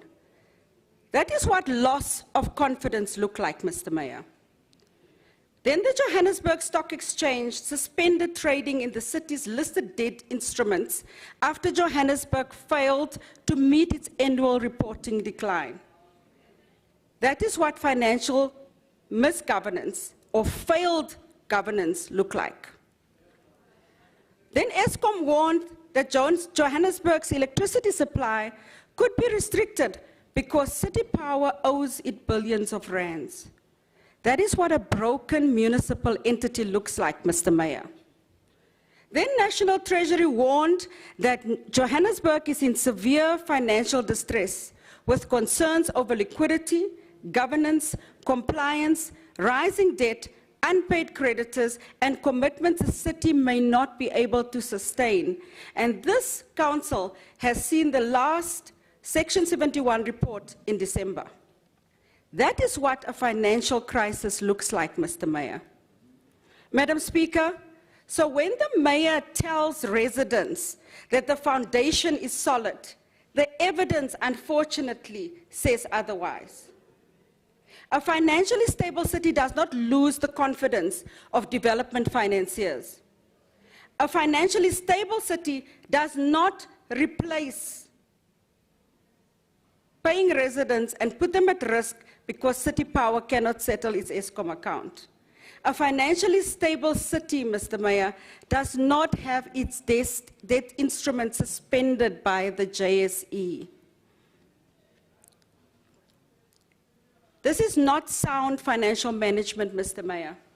This is a government running from crisis to crisis, from one unpaid creditor to the next, from one missed deadline to the next, from one warning letter, Mr. Mayor, to the next. And residents are paying for all of this. They pay through higher tariffs, which you are about to introduce next week. They pay through unreliable electricity. They pay through delayed repairs. They pay through collapsing infrastructure. They pay through city that collects more, owes more, borrows more, and delivers less. Mr. Mayor, Johannesburg cannot build a future on one financial crisis after the other. The lenders can see the crisis. The JSE can see the crisis. Eskom can see the crisis. National Treasury can see the crisis. Residents can see the crisis. The only people who still refuse to see the crisis, Mr. Mayor, is you and your executive, who is responsible for it. And yet, after all of this, Mr. Mayor, you still marked your own homework and gave yourself and this government 82.3%, Mr. Mayor. Mr. Mayor, Johannesburg residents are also marking the same paper. And they are not finding a distinction, unfortunately. They are finding debt, decay, delays, and denial. the marks of a government that has lost control of a city that they were elected to serve. But Johannesburg is not crumbling because its people have failed. The residents have not failed. It is crumbling because this government, Mr. Mayor, your government has failed. Residents have done their part. They pay their bills, they build businesses, they report faults, they wait for repairs, even though it takes 7 days or 12 days. They store water, they sit in traffic, they go over potholes, they buy generators and solar panels and still get charged for the solar panels. They keep the city alive while this government lets it decay. Less reliability, Mr. Mayor, less safety, less accountability, and less dignity for the residents of Joburg. Mr. Mayor, you spoke about water, but you forgot to tell the residents that the Brixton Reservoir construction was put on hold due to non-payment for quite some time. And only when the DA pressure with our mayoral candidate, Helen Zille, did construction resume. Mr. Mayor, you failed to reassure the businesses in Selby when they will have constant water supply. These businesses are at risk of closing, and 4,000 people could be losing their jobs. Residents of Johannesburg, it does not have to be this way. The DA does not accept this. We are offering Johannesburg and you as the residents a clean break, a city that works, run by a government that cares. A DA government will stop the rot, fix what is broken, and rebuild Johannesburg into a city its residents can once again be proud of. We will start with the basics: reliable water and electricity. We will end corruption and the wasting of public money. We will ring-fence revenue for essential services, so money paid for water, electricity and refuse go back into water, electricity and refuse, not into waste, corruption and political mismanagement. We will fix the roads, Mr. Mayor. The DA will fix the roads. We will fix the potholes within 72 hours, Mr. Mayor. We will fix the traffic lights, and it will work. Road markings will be repainted, Mr. Mayor. Major intersections will be protected with modern technology, Mr. Mayor, and lawlessness on our roads will be confronted. Mr. Mayor, you have to sit up and listen for this one. We will attract 200,000 new jobs in Johannesburg. Because jobs, Mr. Mayor, does not come from slogans. It comes from creating an environment where jobs can be created.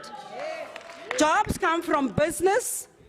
When businesses have confidence in the city of Joburg, when the lights stay on, Mr. Mayor, when the water flows, when roads work, when billing is fair, when public spaces are safe, Mr. Mayor, and when the city is a partner, not an obstacle with red tape.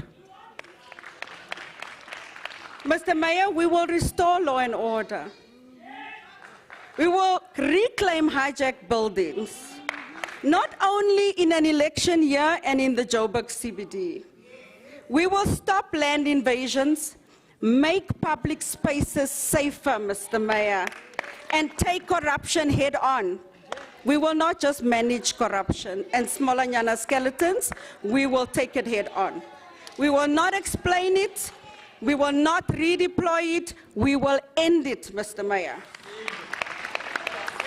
We will build a professional, modern government. Johannesburg does not need more empty promises, Mr. Mayor. It needs engineers, it needs planners, it needs financial managers, project managers, and competent public servants who can do the job, not cater deployment. Good governance will be rewarded, Mr. Mayor. We have very good officials in the city, and good governance will definitely be rewarded. Poor performance will have consequences. Billing will be fixed.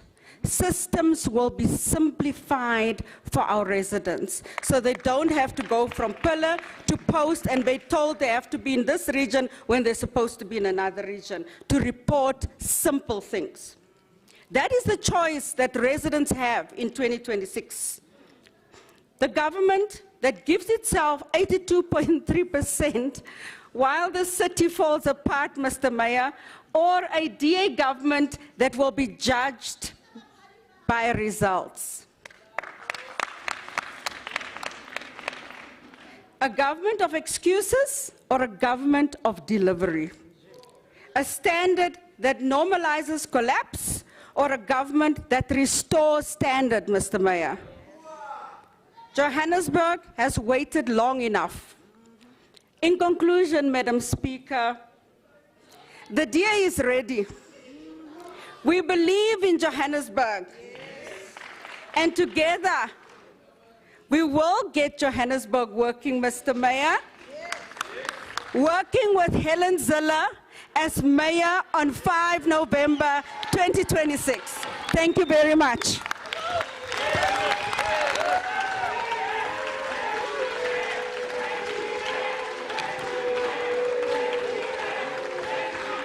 Thank you, councillors. Thank you, councillors. Thank you, councillors. Thank you, councillors. Can I have Councillor Makome from Coke?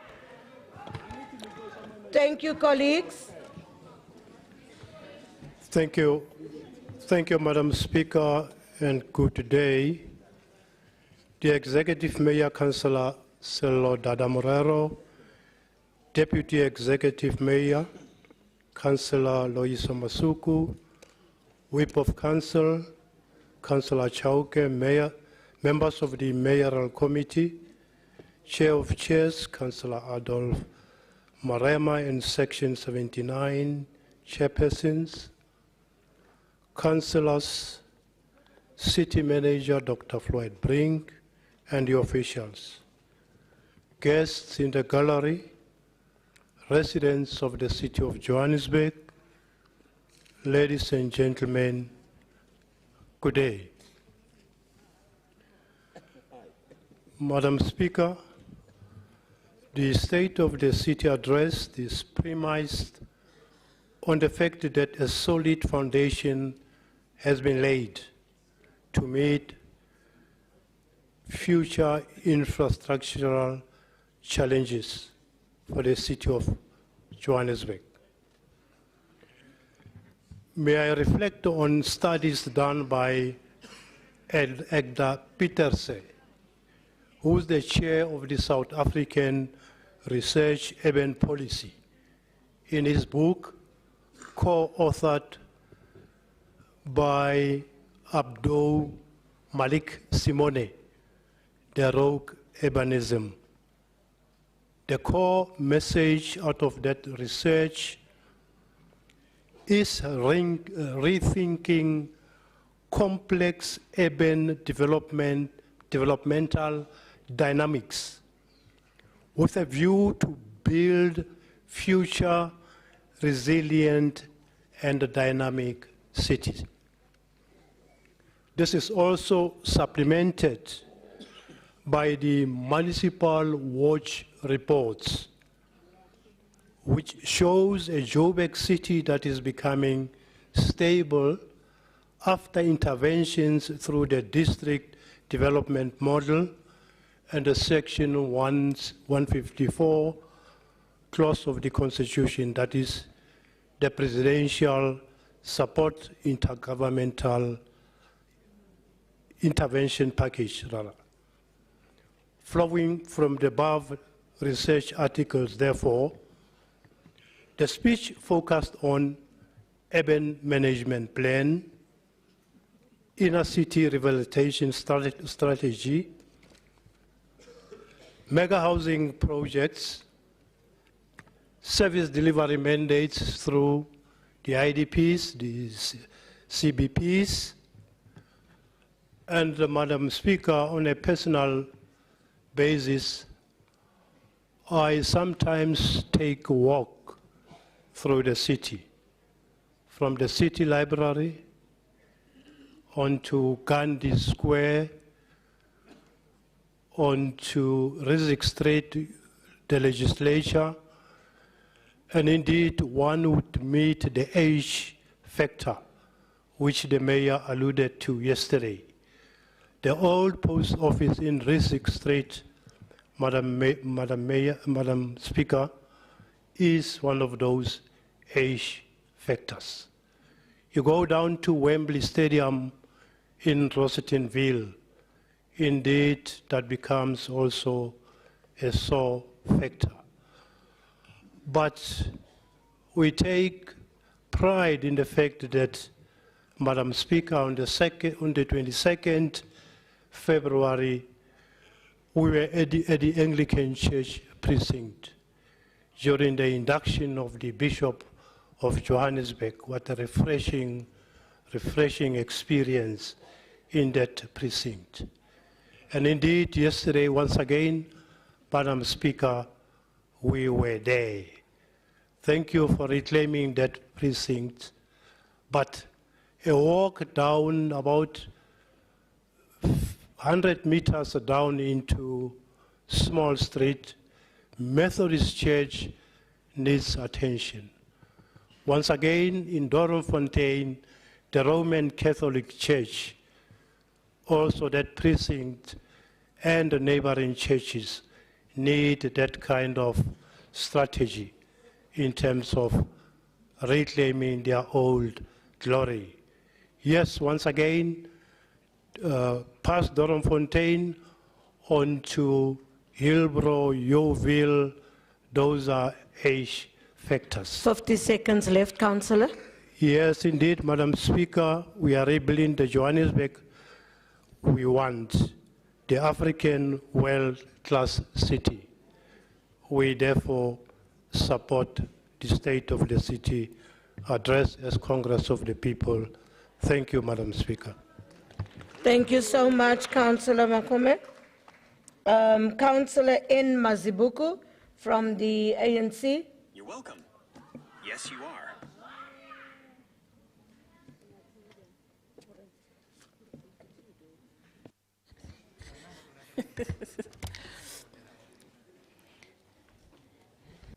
Thank you, Speaker. Good afternoon to the Speaker of Council, Councillor Arnolds, Executive Mayor Dada Morero, Deputy Executive Mayor, Councillor Loyiso Masuku, the Chief Whip of Council, Councillor Chauke, and councillors and residents of the City of Johannesburg. Honorable Speaker, the African National Congress acknowledges the deliberate choice of venue for the delivery of the State of the City address. The choice of a sacred space for this constitutional function reminded us that governance is ultimately about people, dignity, and moral accountability. Today, we continue these deliberations within this council chamber, the movement from prayer to policy, from reflection to resolution, captures the essence of democratic governance. People of Johannesburg do not ask for miracles. They ask for water that flows, electricity that is stable, roads that are safe, and a government that listens.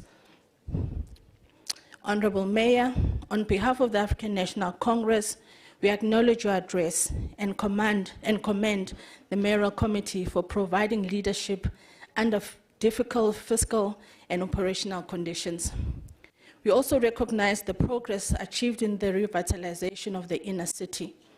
For many years, urban decay, hijacked buildings, and a declining public infrastructure created the perception that the center of Johannesburg was beyond recovery. That perception is changing under your leadership. The urban management plan is producing measurable outcomes across precincts. Cleaning services have intensified, law enforcement visibility has increased, and unlawfully occupied buildings are being reclaimed through lawful processes. The Archbishop Desmond Tutu precinct now stands as a symbol of peace, inclusion, and renewal. We affirm the objective of positioning Johannesburg as a world-class African city of the future. However, this vision cannot be measured by the skyline of Sandton alone. It must be measured by the lived experience of residents in every ward. A global competitive African metropolis is one where a child in Rockville can walk safely to school, where a trader in the city can work with dignity, and where a family in Orange Farm has access to reliable water, electricity, and sanitation. To achieve this, departments must be held accountable not only for expenditure, but for measurable outcomes. The ANC supports the war room model as a mechanism of accelerated and coordinated service delivery. Persistent challenges remain in Soweto, Orange Farm, and other historically marginalized communities. Residents continue to experience delays in the repair of water leaks, sewer backlogs, and electricity outages caused by aging infrastructure, illegal connections, and cable theft. But you are addressing that matter. Road infrastructure in Dobsonville, Muletsana, parts of Rockville, and sections of Orange Farm also require an urgent rehabilitation. We nevertheless acknowledge measurable operational improvements. The improvements are beginning to, operational improvements are beginning to produce measurable outcomes.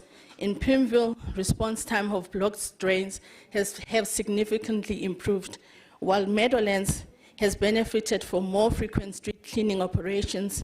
In Diepkloof, the rollout of prepaid electricity meters has contributed to a reduction in billing disputes and strengthened revenue collections. These interventions directly improve the daily lives of residents. For a family in Rockville, a repaired water pipe means dignity. The ANC therefore supports the war room as a permanent operational structure with clear reporting lines and accountability measures. Transparency must remain central to this process. Johannesburg remains the economic engine of South Africa, contributing significantly to the national economic output. However, growth without inclusion is unsustainable. Township economies must become a strategic focus area for procurement, infrastructure investment, and skills development. The municipal supply chain must increase opportunities for youth-owned, women-owned, and township-based enterprises. Infrastructure projects must maximize local employment and local procurement so that communities benefit directly from development taking place in their areas. The ANC supports the executive mayor's request for independent investigation into the financial affairs of this municipality. Corruption under service delivery weakens public trust and diverts resources away from residents who need them most. Johannesburg's diversity remains one of our greatest strengths. The stabilization of labor relations and continued engagement between political parties demonstrate a shared commitment and maintaining institutional stability. As Arch Desmond Tutu said, and I quote, "If you want peace, do not talk to your friends, you talk to your enemies."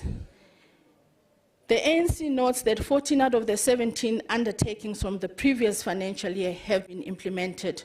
While this reflects progress, the remaining shortcomings continue to affect residents who still experience challenges in water provision, electricity stability, and public safety. We must deepen transparency and accountability through public accessibility, ward-level based dashboards that allow residents to monitor service delivery progress in real time. These interventions are not merely administrative commitments. They are practical steps towards building a more responsive, inclusive, and capable City of Johannesburg. Johannesburg remains a city of strategic national and continental importance. When Johannesburg works like we've been doing, South Africa feels it. History will not judge us by the speeches we deliver in the chamber, but by whether residents experience meaningful changes outside of it. And residents in Bryanston have felt the presence of the mayor, as well as residents in Zandspruit. And you have experienced it, and we've experienced it firsthand, the positive response from residents. Mayor, we can say to you, we rise together or fall together. Let us let us therefore continue to build a city that is not only world-class in aspiration, but world-class in delivery, which you have demonstrated. May God bless Johannesburg. God bless our mayor. God bless the City of Johannesburg. Thank you, Speaker. Thank you, Councillor Mazibuko. I want to check whether Councillor Mokoena has arrived. I don't think he has. So can we have Chair Magwenchu from the ATM?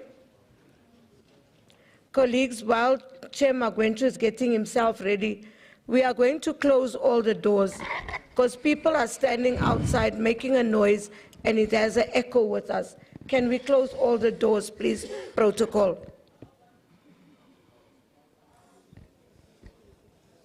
Councillor Magwenchu, you may go.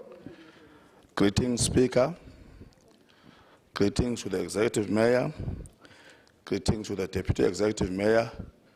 Greetings to the Whip of Council. Greetings to the Chair of Chairs. Greetings to all councillors. Executive Mayor, I want to congratulate you on being able to deliver your last SOCA. Phela it was not easy, Sibonda. Nawe ubonile sicishe saqumba phansi.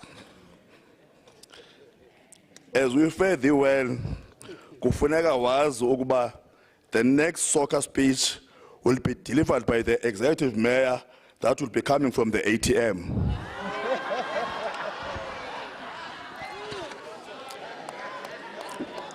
In preparation for this coming weekend, the 23rd of May, the ATM will be having its manifesto launch in Kukompo City, formerly known as East London.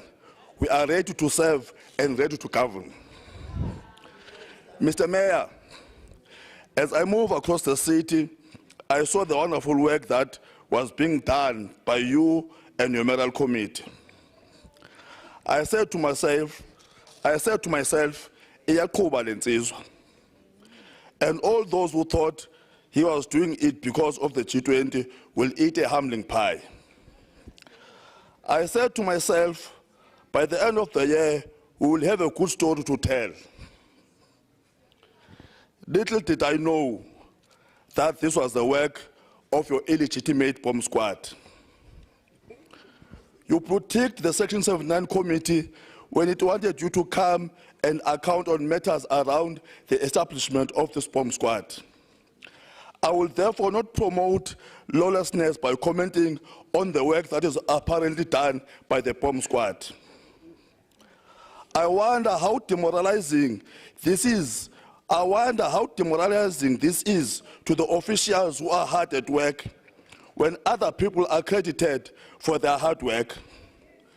Lendo indenza ndizibuza ukuba why are you not firing all these MMCs for failing the people of Johannesburg? Kuba kaloku, according to you, it is the bomb squad that has been effective in addressing critical service delivery challenges. I will, however, give you a message from a resident who was present at the SOCA, Ukhonza Pimpele. Khonza Pimpele from Ward 4 in Grizik said, When you spoke about the forgotten people of Johannesburg, you are referring to the people of Drizig. He is asking for your intervention in transformer issues with Eskom. People were asked to pay 500 rands for the transformers, which they did. But those transformers, they still have not received, and we are banned after winter. He says Drizig is a dark city with no working street lights. Crime is rife in the area, and as such, the community organized itself and is patrolling the area, but doing so in the dark is also not safe for them. He is asking for intervention to ensure that the abandoned housing project in the ward is completed. Mr. Mayor, when you said something is coming, referring to the Metro Center, what were you saying? What is something? How long must we wait for that something? Ulusini Sompoia, who was also in attendance, Uti SOCA is not a true reflection as residents have to persevere for load reductions now and again, which also affects black businesses as most do not afford to invest in alternative provision of electricity such as solar. The water crisis is also a concern, depriving residents of a right to dignity. Residents cannot afford to go to hotels to take showers. Lastly, what is the plan of the city to address hijacked buildings?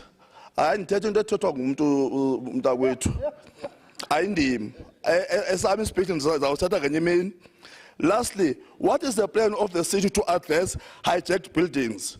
These buildings are a contributing factor to crime. Lastly, Mr. Mayor, for how long are you going to evade accountability? By ignoring letters inviting you to come and account to Section 79 on the bomb squad. It has been 6 months since the letters were sent to your office. I thank you. Thank you, Chair. Can we have Councillor T. Mhlongo from the African Independent Congress?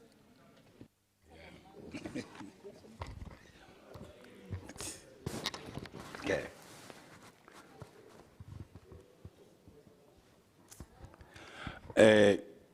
Madam Speaker, good afternoon to yourself. Good afternoon to the Executive Mayor, Councillor Dada Morero, the Deputy Executive Mayor, Councillor Loyiso Masugu, Chief Whip of Council Usotswe Babu Kazamula Chauge, Chair of Chairs, Councillor Marema, fellow councillors, Section 79 chairpersons, members of the public in the gallery, and our guests, good afternoon to all of you. The African Independent Congress welcomes the 2026 State of the City address delivered by the Executive Mayor, Councillor Dada Morero, yesterday. Madam Speaker, today's debate is not merely another procedural engagement in Council. It is a moment of reflection, a moment of accountability, a moment to honestly assess where we have come from as the city, what we have enjoyed as a government, and what legacy this administration leaves behind as we conclude 2021-2026 term. This has been one of the politically demanding terms in the democratic history of local government in Johannesburg. We have witnessed instability, coalition shifts, economic strain, infrastructure futures, public frustration, and at times a growing loss of confidence in local government institutions. There were moments when many predicted the collapse of governance in Johannesburg. Yet, despite these realities, the city endured. The city stood the test of time. The institution of local government continued to function. The budget was passed, services were continued, infrastructure projects continued, the city remained standing.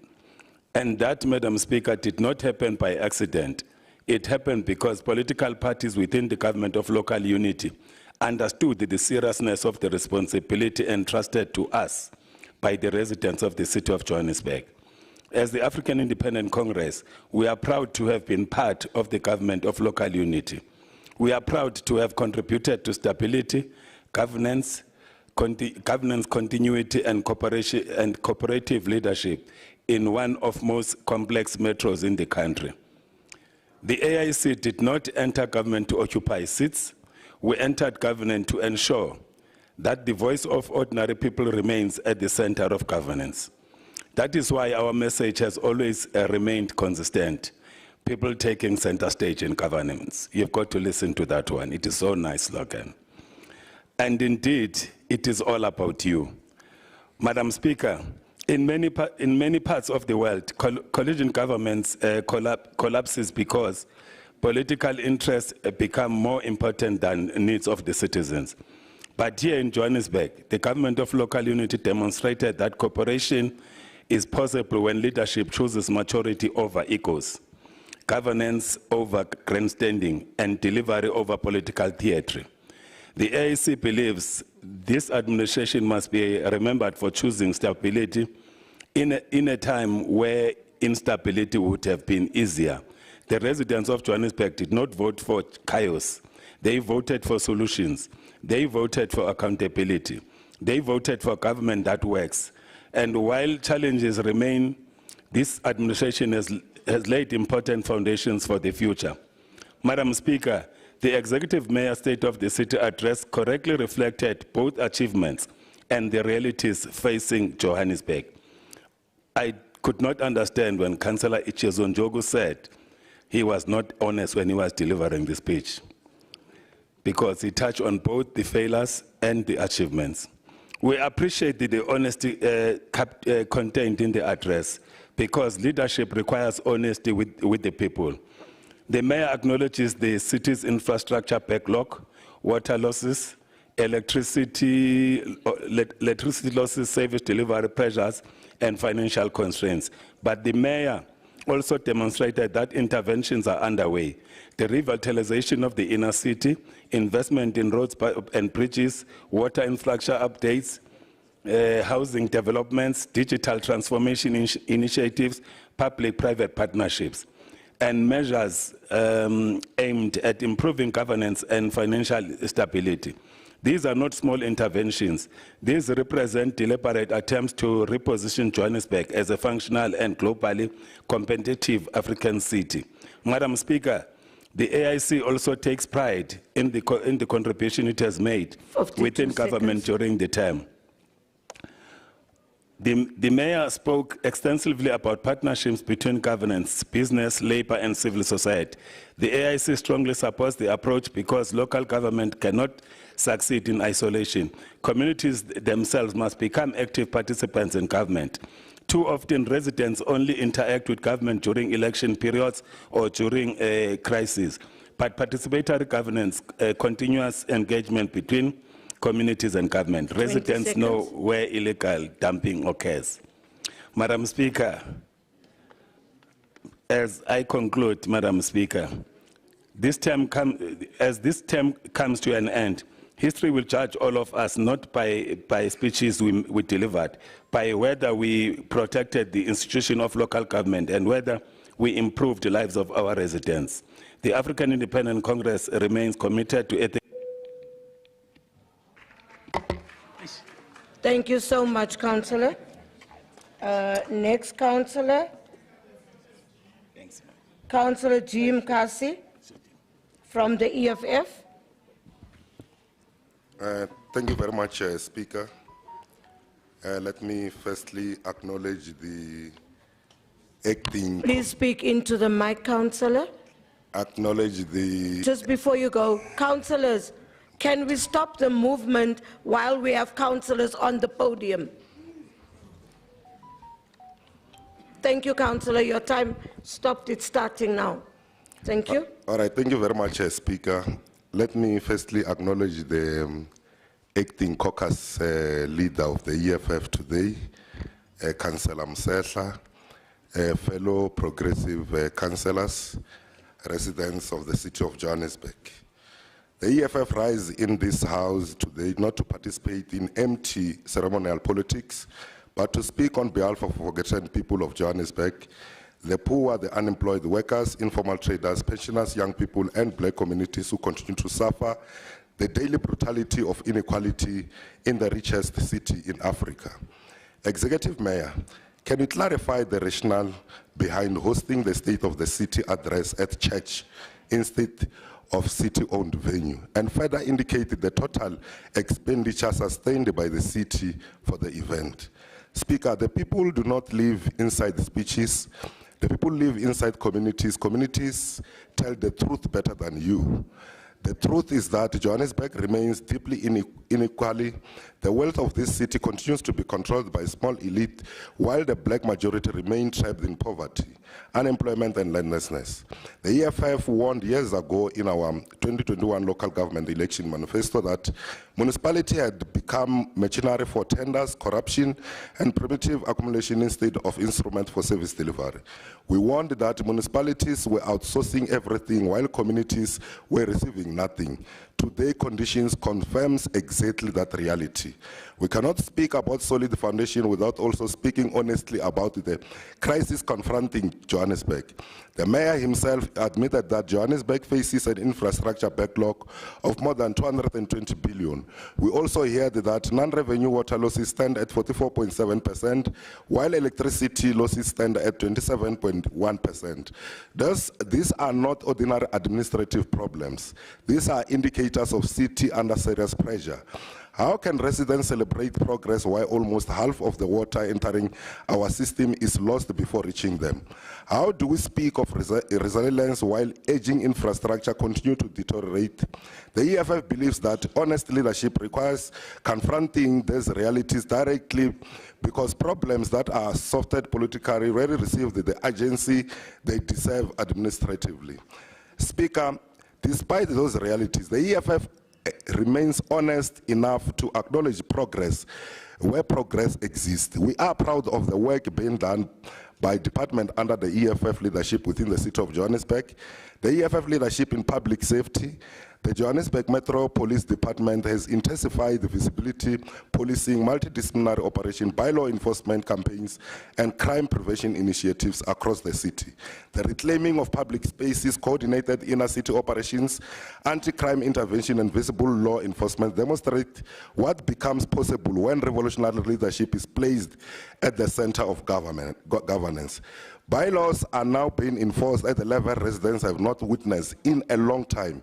We are seeing stronger intervention against illegal dumping, hijacked buildings, non-compliance, illegal occupation of public spaces, and disorder in the city. Slowly but surely, the CBD is becoming safer and more functional for businesses, workers, residents, commuters, and visitors. This is important because the CBD is not just a geographical space, it is an economic engine. If the CBD collapses, small businesses collapse, public transport becomes unsafe, investment retreats, and ordinary citizens or residents suffer. Speaker, we are equally proud of intervention within the health portfolio. The opening of Naledi Clinic in Soweto as a fully operational 24-hour clinic is not a small achievement. It is a restoration of dignity to the people. For years, poor communities suffered because clinics closed while sicknesses continued through the night. Today, a mother carrying a child at midnight can receive assistance. A worker injured after hours can receive treatment. An elderly resident in distress can access health care without traveling dangerous distances. That is what people-centered governance looks like. Healthcare must never be treated as luxury reserved for those with medical aid. Healthcare is a right. Dignity is a right.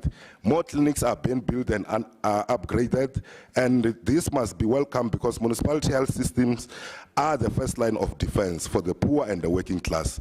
Johannesburg will not only become safer,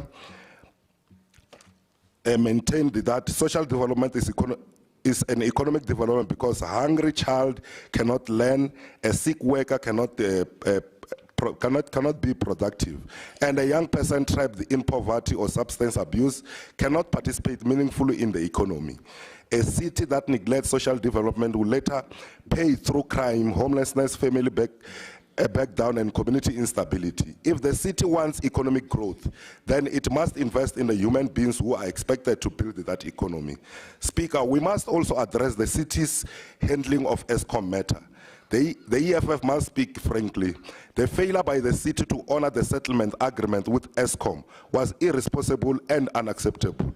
Government cannot behave with a gangster mentality. You cannot sign agreement and then disappear until public warnings are issued. That is not governance, that is recklessness. City and City Power currently face approximately 6.8 billion in electricity areas, and ESCOM has already indicated possible interruption of electricity supply. Leadership means confronting problems before they explode. The people of Johannesburg cannot become victims of institutional arrogance and poor financial management. If the city is in financial crisis, let us say so clearly. If the City Power is under pressure, let us say so clearly. If there are weaknesses in revenue collection, building infrastructure protection, and financial controls, let us say so clearly.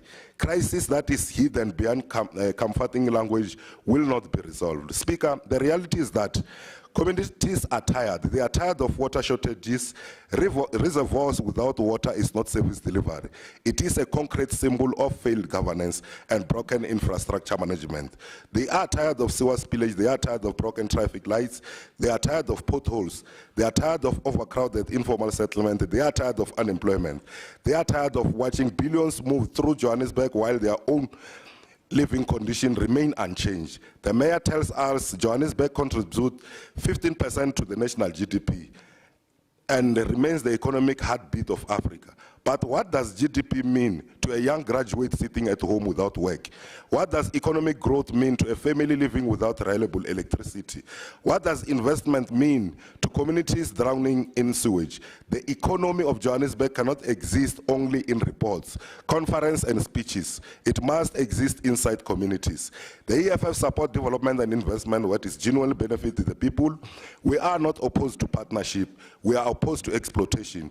Public-private partnership must never become a cover for privatization and looting. Partnership must benefit communities directly. They must create jobs, upgrade infrastructure, industrialize township, restore the inner city, bring roads, clinics, housing, and economic opportunities closer to the people. The poor must feel development physically in their communities. Speaker, the EFF 2024 manifesto correctly identified landlessness, unemployment, and economic exclusion as a central crisis facing black communities. You cannot solve Johannesburg crisis without confronting spatial apartheid planning. The poor continue to live far away from economic opportunities, while wealth and investment remain centered in a few areas. Johannesburg cannot continue development Sandton, while informal settlement continue expanding. A city that leaves millions without dignity cannot call itself world class. The EFF welcome housing project and infrastructure projects where progress is taking place. However, we must be honest that the scale of delivery remains far below the scale of need. Residents require more than announcement and future commitment. Residents require houses, service stands, road, water, sanitation, and electricity. Mega projects must not become annual speeches repeated every year without changing the material conditions of our people. The city must accelerate affordable public housing closer to economic centers to reserve apartheid spatial planning injustices. Speaker, the issue of water requires urgent intervention. The city has admitted that nearly half of the water entering its system is being lost. We cannot continue asking residents to pay more while losing almost half of the product before it reaches them. This is not merely a technical challenge. It is a governance challenge, a maintenance challenge, and a financial challenge. Water is not a privilege. Water is life. Water is dignity. The EFF therefore calls for aggressive investment in water infrastructure, pipe replacement programs, leak detection system maintenance programs, and a stronger protection against illegal connections and infrastructure vandalism. We must also speak honestly about electricity infrastructure, substation, transformers, and maintenance system in working class communities must be modernized urgently. It is unacceptable that poor communities are made to live to live with the repeated outages while the city continues to speak of smart city ambitions.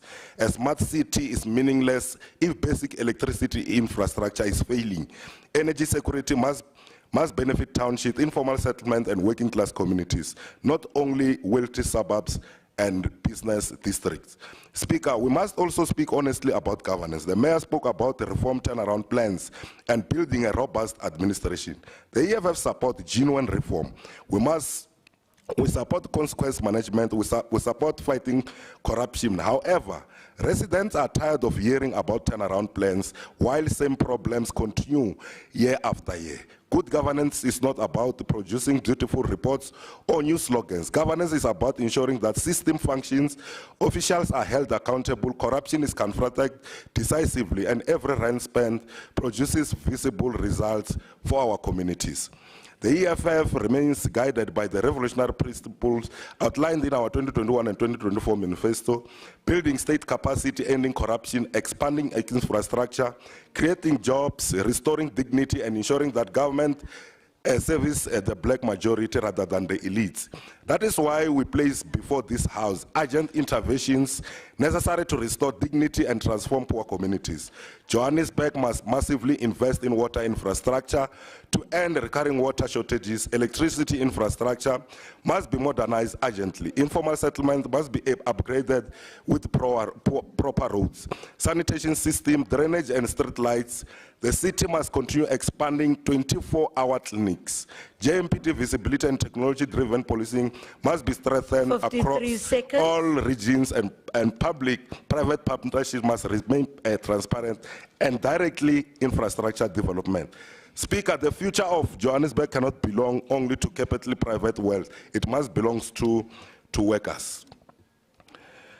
We therefore say to residents of Johannesburg, organize, participate, and vote for change. Vote for the city where safety receives resources. Vote for city where healthcare is expanded.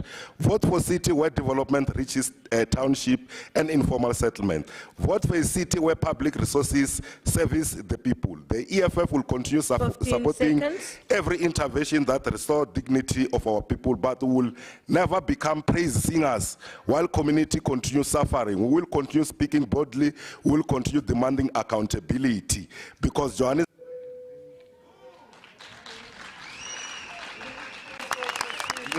Thank you, Councillor. Can we have Councillor G. Kwamanda from Jama-ah? Can we settle, colleagues? Can we settle, colleagues? Councillor G. Kwamanda, your time starts. Good afternoon, Madam Speaker. Good afternoon to the councillors present in the chambers. Good afternoon to our guests in the gallery. Allow me to say all protocol observed. Having taken note of the state of the city as delivered by the Executive Mayor, Councillor Dada Morero, Jama-ah would like to take this opportunity to place on record as a reminder to the children of the sun that we as a people only have political power. Just hold on. Councillors, there's a councillor that's moving up and down, and she's making a noise with the movement.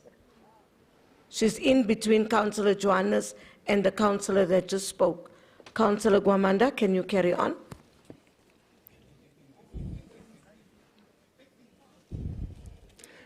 I would like to take this opportunity, Madam Speaker, to place on record as a reminder to the children of the sun that all we have as a people is political power.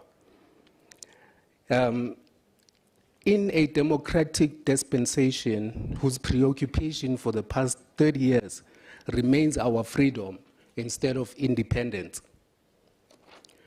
I register the following with great concern, Madam Speaker, because despite the City of Johannesburg strategic objectives of a world-class African city, as outlined in the GDS 2040, which is outward-looking, we are confronted by vintage-style leaders of conservative political parties, and to some extent their mayoral candidates whom, for inconceivable reasons, appear nostalgic about having the city go back to its former glory. This notion on its own borders on misconception that is a regression to a draconian-style minority rule with segregated service delivery across racial lines and a perpetuated sense of class antagonism by the state. That this, Madam Speaker, this will serve as a solution to the city addressing its current challenges that remain distant from insurmountable. The fact of the matter is that South Africa is a unique country whose preservation of its liberty hangs on the balance due to the subversion of distinction between oppressor and liberator, through a widespread advocacy of an elusive sense of inequality. Madam Speaker, it is indeed evident that peace without victory is surrender. Yet we use the dying tree of liberty as wood to ignite fiery politics of grandeur as a means for self-preservation at the expense of the future. But maybe it's by design, because it cannot be correct that we cling on to revolutionary rhetoric, such as the advocacy for economic emancipation in our lifetime through broad-based black economic empowerment, the Employment Equity Act, and amongst other mechanisms, land expropriation. However, reality dictates otherwise. In fact, through this political power that has been entrusted to us by the people, Madam Speaker, we, as the government of local unity, preside over what is known as the richest square mile in Africa, with a 15% GDP contribution to the South African economy, as alluded by the Executive Mayor. We are home to the Johannesburg Stock Exchange, which is the largest and oldest stock exchange in Africa, operating as the main financial marketplace. Yet, Madam Speaker, the unemployment rate in the city is estimated at 26.5%, and the youth unemployment is estimated to be sitting at a staggering 46.6%. Can somebody explain the disparity between the strategy and tactics of our liberation movement, which prescribes the use of state power for the complete emancipation of our people, and the average black and previously disadvantaged resident of Johannesburg, whose discretionary budget is subject to an unreasonable choice between electricity and food, or the granny who doesn't qualify for ESP on electricity subsidies because Soweto's power is supplied directly by Eskom. Is this the state of the city in view of a textbook? 50 seconds. Madam Speaker. I thought. No, you still have 50 seconds to go on. You still have that 50 seconds. We're holding it for you. Okay, you are fine. UDM Chair Sigebe.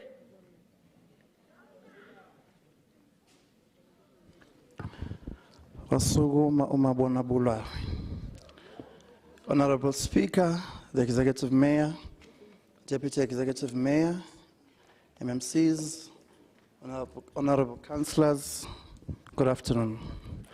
I would like to acknowledge the presence of the representatives from the Iowa Socio-Economic Research Institute, ASRI, who formally handed over the Little Readers Big Dreams libraries draft bylaw to MMC of Community Development, Councillor Tapelo Ahmad, this morning. The proposed bylaw advocates for safer, more accessible and child-friendly library spaces to help address South Africa's reading crisis and improve literacy outcomes for children. I welcome you, colleagues. Honorable Speaker, the State of the City address delivered by the Mayor correctly reminded us of the strategic importance of Johannesburg, not only as the economic heartbeat of South Africa, but as a city whose success or failure carries consequences for the entire country. And because Johannesburg matters this much, this debate cannot be reduced to blind praise or reckless destruction. The UDM, as a member of the Government of Local Unity, carry a responsibility to protect the stability of the city, defend democratic governance, and ensure that Johannesburg succeeds. But equally, Madam Speaker, we have a duty to speak honestly, because the residents of Johannesburg do not experience governance through speeches, slogans, or press conferences. They experience governance through where the water comes out of their taps, traffic lights do function, roads are repaired, electricity infrastructure is stable, refuse is collected, and where the government responds when communities are in distress. That is the real state of the city.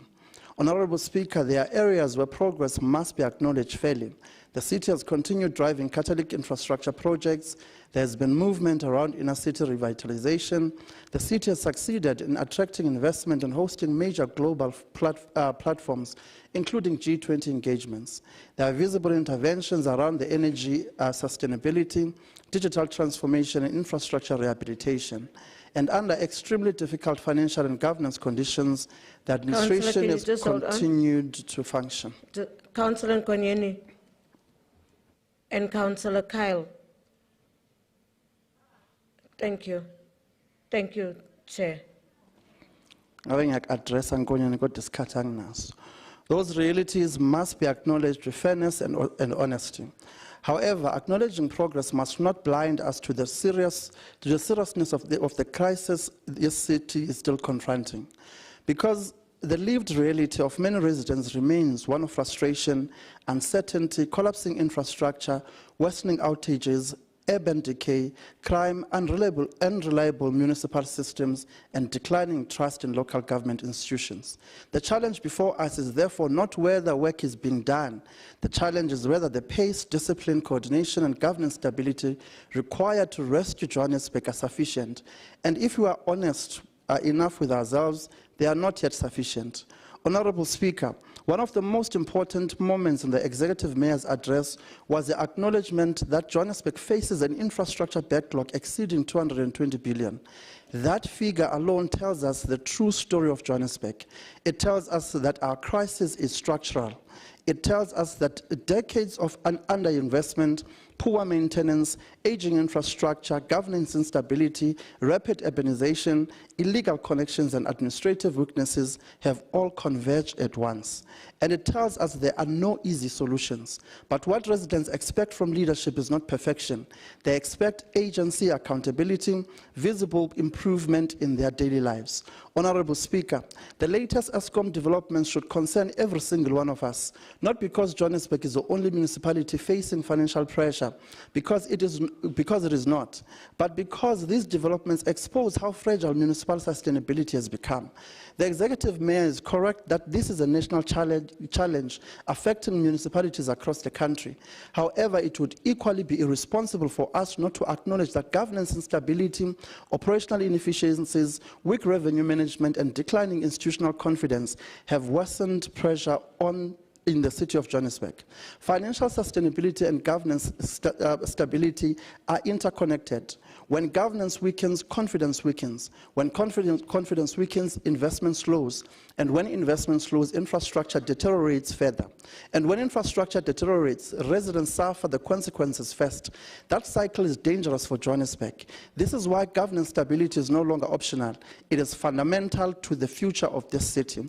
The Executive Mayor strongly defended the work of the Mayoral High Impact Program and what has become known as the Illegal Bomb Squad and its bridesmaid, the Mayoral Committee. Communities appreciate visible interventions. Residents want leadership that is present and responsive. And where rapid interventions have assisted communities facing service delivery failures, that must be acknowledged. However, Johannesburg cannot permanently govern itself through emergency interventions, ad hoc structures, and 40 war room seconds governance. left. The long-term success of this city depends on building capable institutions, strengthening entities, restoring administrative discipline, improving interdepartmental coordination, and most importantly, it depends on creating sustainable governance systems that function consistently beyond political cycles and personalities. I thank you. Thank you, Chair Zigebe. Chair of Chairs, Councillor Marema, on behalf of ANC.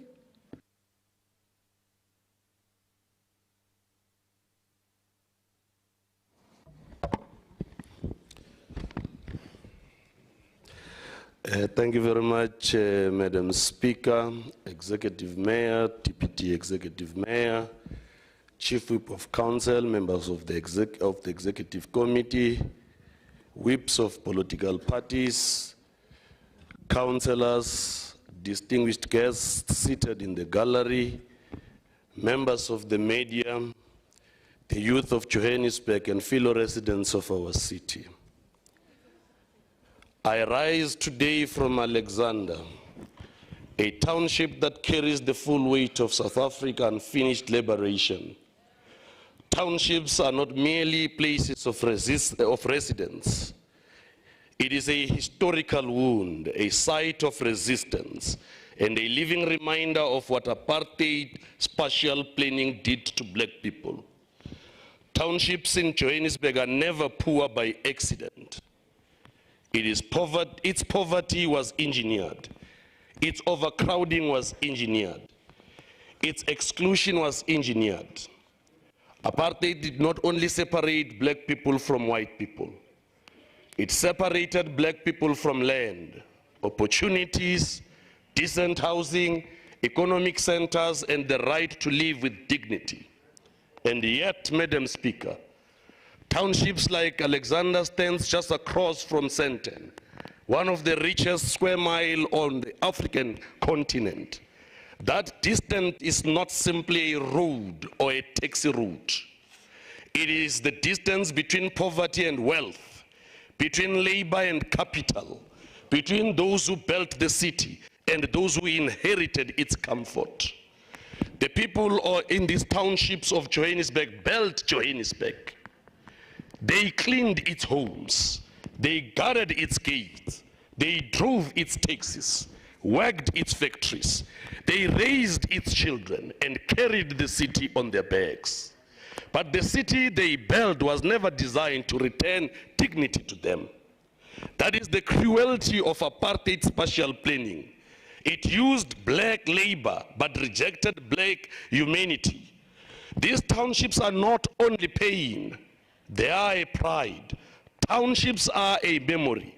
They are defiances. It is a place where poverty never defeated political consciousness, and where the working class learned that struggle was never only about services, but about land, power, ownership, and justice. So when we speak about Johannesburg today, we must speak honestly. Every leaking pipe, every blocked drain, every dark street, every overcrowded yard, and every pothole is not merely a municipal failure. It is also the afterlife of apartheid spatial planning. It is the unfinished business of liberation. Good morning, Madam Speaker, and welcome to the class struggle. This is why we must reject those who speak about Johannesburg as if history does not matter. Poverty in townships, or like Alexander, overcrowding in Diepsloot, and the distance between Orange Farm and economic opportunity are not natural. They are the product of apartheid spatial planning, land dispossession and economy designed to use black labor while denying black people dignity.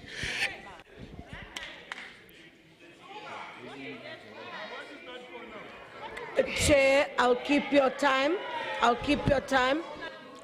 Councillor Belinda, I'm not sure what was said that was so wrong, but can we hear?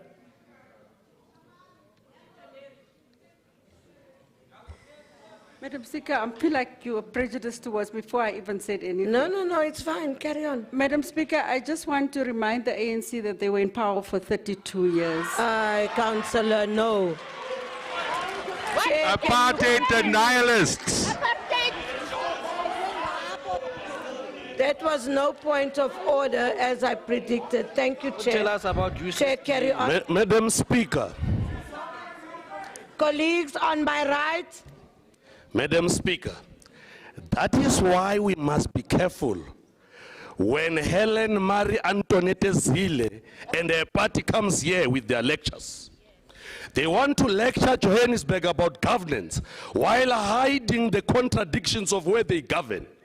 They want South Africans to believe that Cape Town is a model city, that everything works where the DA governs. But which Cape Town are they speaking about? The Cape Town of Waterfront, Camps Bay, Sea Point, or Cape Town of Guguletu, Khayelitsha, Nyanga, Michel's Plain, Cape Flat? Are they speaking about the city sold to tourists or the city lived by the poor? Helen Marie Antoinette Zille politics is the politics of facade. It polishes privilege and hides poverty.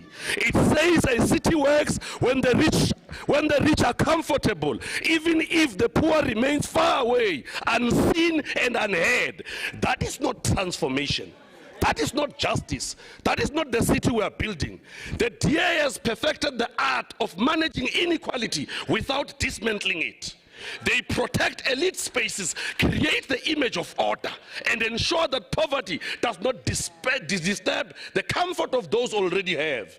And now we hear the walls being proposed in Cape Town. In a country whose history is warning against separation, a wall is not neutral. A wall carries ideology. It says that poor must be separated, controlled, hidden, and contained. It says that the problem is not inequality. The problem that inequality has become too visible. That is the same logic we see in apartheid Israel, where walls are used to separate people from land, movement, and dignity of freedom. Let us be honest. If the swimmer and a party wants to govern Johannesburg with the same imagination, they will not transform places like Alexander, Diepsloot, Orange Farm, Kliptown, Ivory Park, Soweto, and many more townships in Johannesburg. They would manage it from a distance. They will not integrate Diepsloot or Zandspruit. They will police it. They will not bring poor close to opportunity. They would push them far away and call it good governance. Madam Speaker, Johannesburg does not need walls from the swimmer. Johannesburg needs justice. Johannesburg needs land. Johannesburg needs housing. Johannesburg needs reliable services. Johannesburg needs safety. Johannesburg needs government that does not fear the poor, but serve them. The old legal architectures of apartheid has fallen, but the economic geographic of apartheid continues to breathe.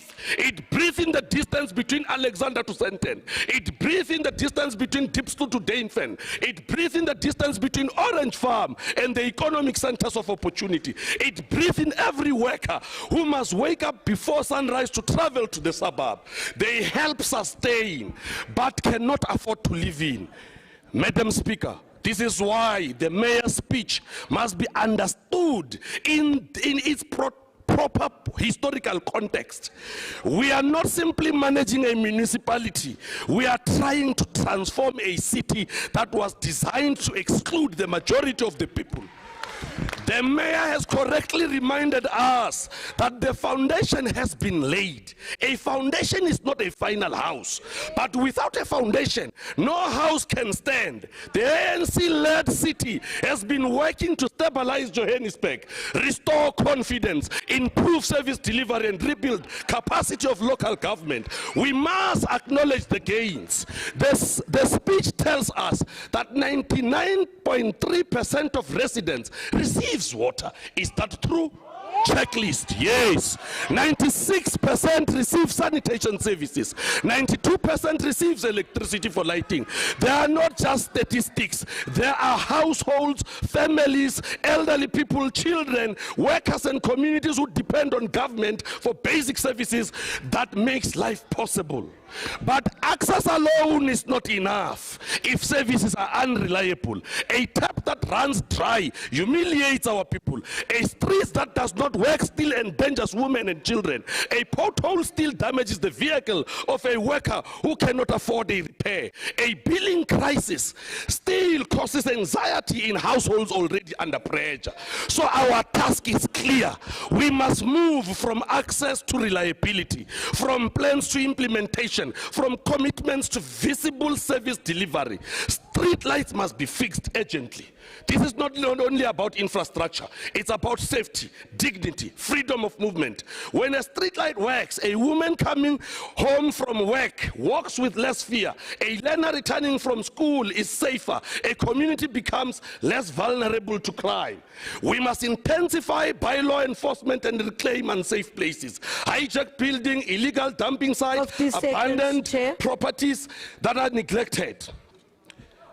Madam Speaker, the mayor's speech only points to improved coordination of service deliveries. We are told that 724 service delivery cases were processed with an 86% resolution rate within 6 weeks, involving entities like your city powers, Joburg Water, road agencies, and Pick It Up. These matters because... Chair. You can carry on 20 seconds. Johannesburg is not without challenge. So come November on the other side because the term ends. So it's important that we help those who just recently came to council in green and white on the other side of the fabulous to understand that yes, the term is ending. So we are all outgoing.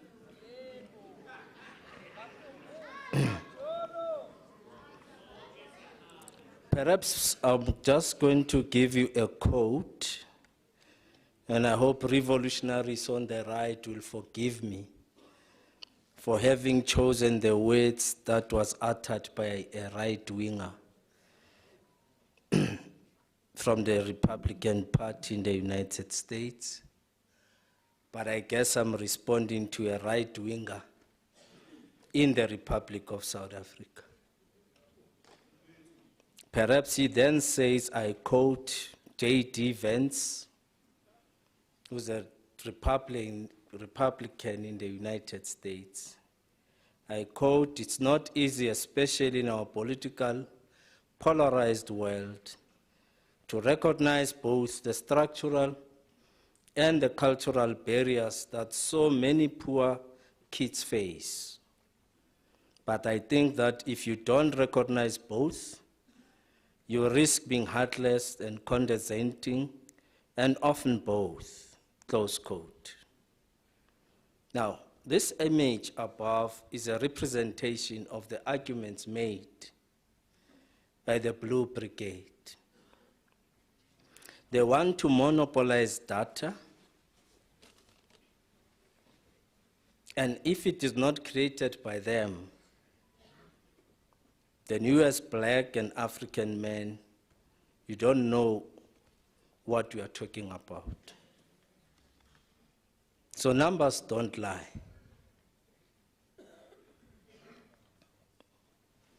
Numbers don't lie. Councillor Belinda, look at the quarterly labor force survey. Read to your master at least on table 2.3, on page 30, printed for you, and read on page 38, table 2.3, printed for you by the executive mayor of the City of Johannesburg. Now, at this stage, I would like to give you, because I went through a trouble of highlighting the pages and what I spoke about yesterday, so that this will help you to take time to read. So allow me to give it to you.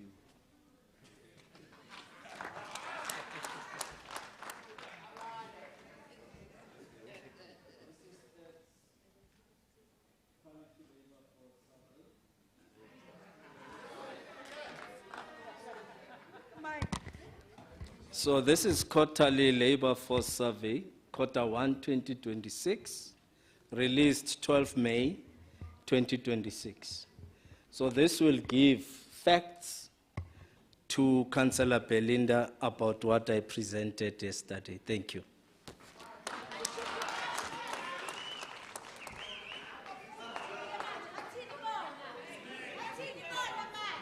I've given you a gift, and I've decided to help you and your caucus.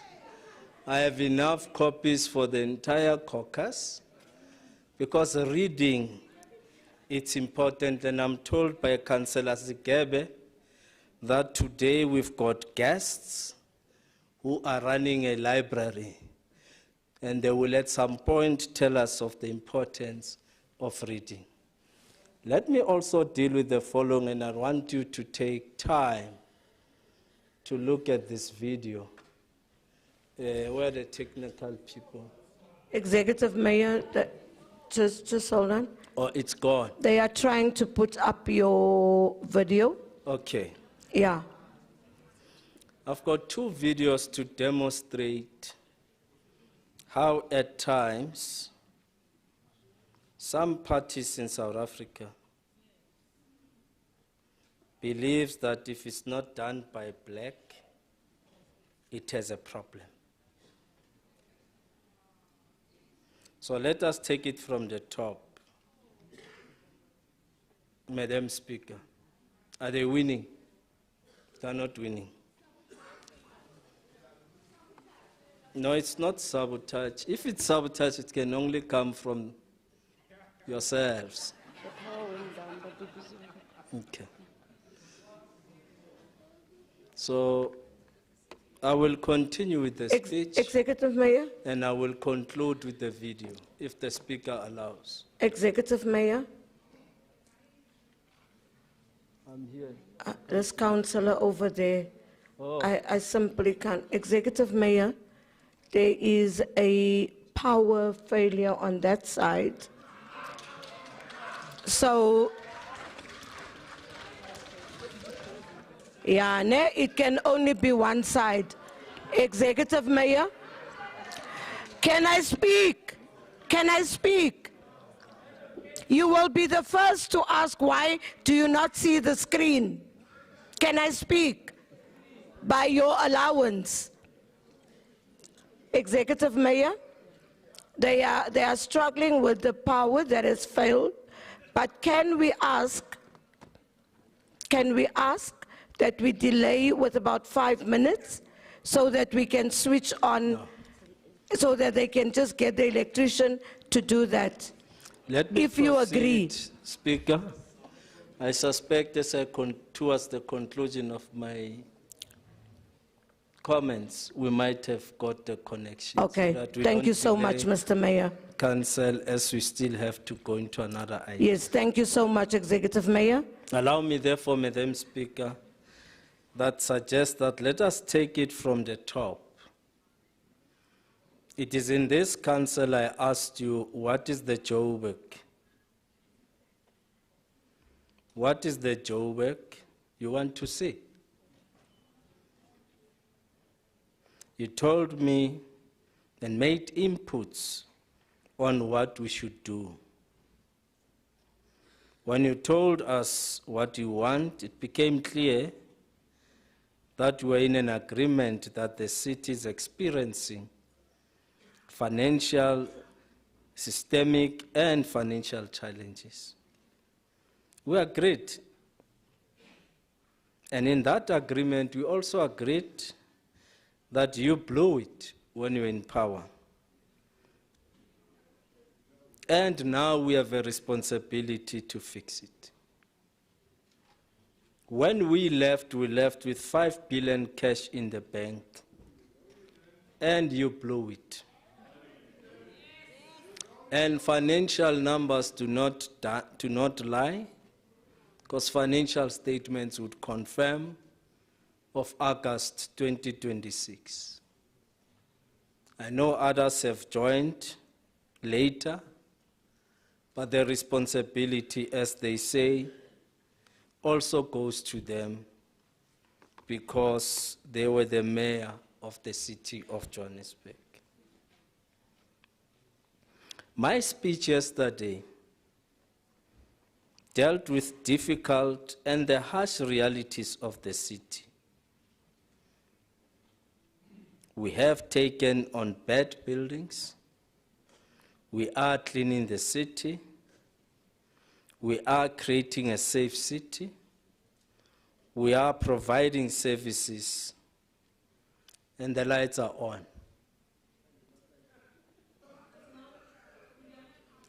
The lights are on.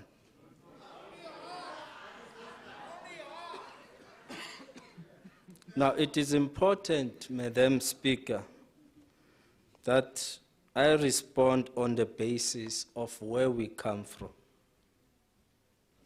We come from an environment and a period at which those that came excited agreed with us when we presented here the challenges that we face in the city, and were in agreement at that time and what needs to be done. And you deposited your suggestions and proposals in this very chamber. Now, Councillor Zigebe says something quite profound. He says, whilst we acknowledge the successes that we are seeing in the speech, in the city, we're still experiencing structural backlog, which are infrastructure backlogs. And by the way, the speech admits to infrastructure backlogs in the city, and it explains the type of infrastructure backlogs that we are faced with and what needs to be done to better the city. The city responds by saying on the water infrastructure, we've already started with building of reservoirs, and in the speech we confirm the completion of Brixton Reservoir. Yes, it missed the initial target date for delivery. This was as a result of cash flow challenges, which we have also admitted and not denied. Unlike others in 2022, denied that there are financial challenges in the city. Let me also explain, Councillor Zigebe. You are correct that land invasion, you spoke about illegality, that illegal activities continue to affect our ability to attract investments. And we are saying all these things, or the decades of challenges, are all coming together at one time. Then you are correct, and therefore our challenge is to fix them. Now, when you look at the speech that I presented yesterday, of course others misinterpreted it, and others did not know what their leaders said, especially Action SA. When I spoke about the forgotten people in my foundation in the speech, I was referring to your leader, who when he very first time arrived here in this chamber, he spoke about forgotten people.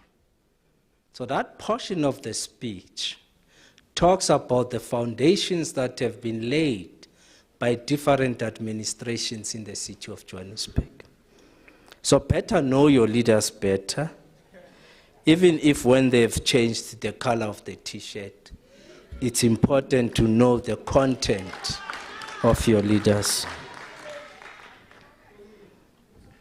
So the foundation that we're referring to is the foundation since the establishment of local government in 1996. And you'll see in my speech I say, guess who the leader said this? And it's clear that you did not know it was your leader who was here this morning. We bumped into each other and we had cordial greetings with Mr. Mashaba. He has now left because I wanted to share something with him, but he has left. So, Councillor Sekebe, you're correct. And you are correct that the latest issue on ASCOM, it's a responsibility that together with the administration, we must deal with it and resolve it to the end. Yes, we defaulted. We take responsibility for that, but the lights will not be switched off in Johannesburg. And that we can give assurance to our residents and to our councillors. We will give you a full report on Monday when we conclude the new arrangement with ASCOM. But what is it that we need to talk to as this collective council is the cost associated with electricity. At peak, we buy expensively from ASCOM at about R4.50, meaning in the morning between 6 and 9, and of course in the afternoon between 5 and 7, we buy expensively because it's peak. But this council passes a tariff, and in that tariff we say we will charge you 3 rands, which therefore means we are unable to raise the balance of the R1.50 that we pay for. So over time, we've been subsidizing residents to a tune of almost 300 million on an annual basis. I'm raising this thing as a discussion that it's not just about the debt, it's also about how we ensure that we structure electricity tariffs such that they're both affordable for the end user and for the municipality. And it's a conversation we must have. The intervention at Calvin Power Station has also been helpful in the sense that we've been able to reduce the costs. We're also saying a further intervention will be the program that we are busy with in establishing battery storage, working with the private sector, so that once you have a battery storage, you can then buy cheaper, store it, and at peak, you can sell on what you have already bought during normal hours or whatever they call off-peak. So we will then settle this matter with ESCOM quite soon. It's just unfortunate that it happened. Now, as I move on to take on Councillor response in relation to the councillor from the ATM, Councillor Magweju, who has also made an unfortunate commitment that come November, they will be installing a mayor in the city of Johannesburg. Just to remind Councillor Magweju that your worry now should be, will you be able to pass the 2% mark? As the new amendments in the white paper are already saying, you must reach 2% for you to be sitting in this chamber. On a lighter note, and I appreciate your comments on the governance committee, and I will attend. Just remind me to attend.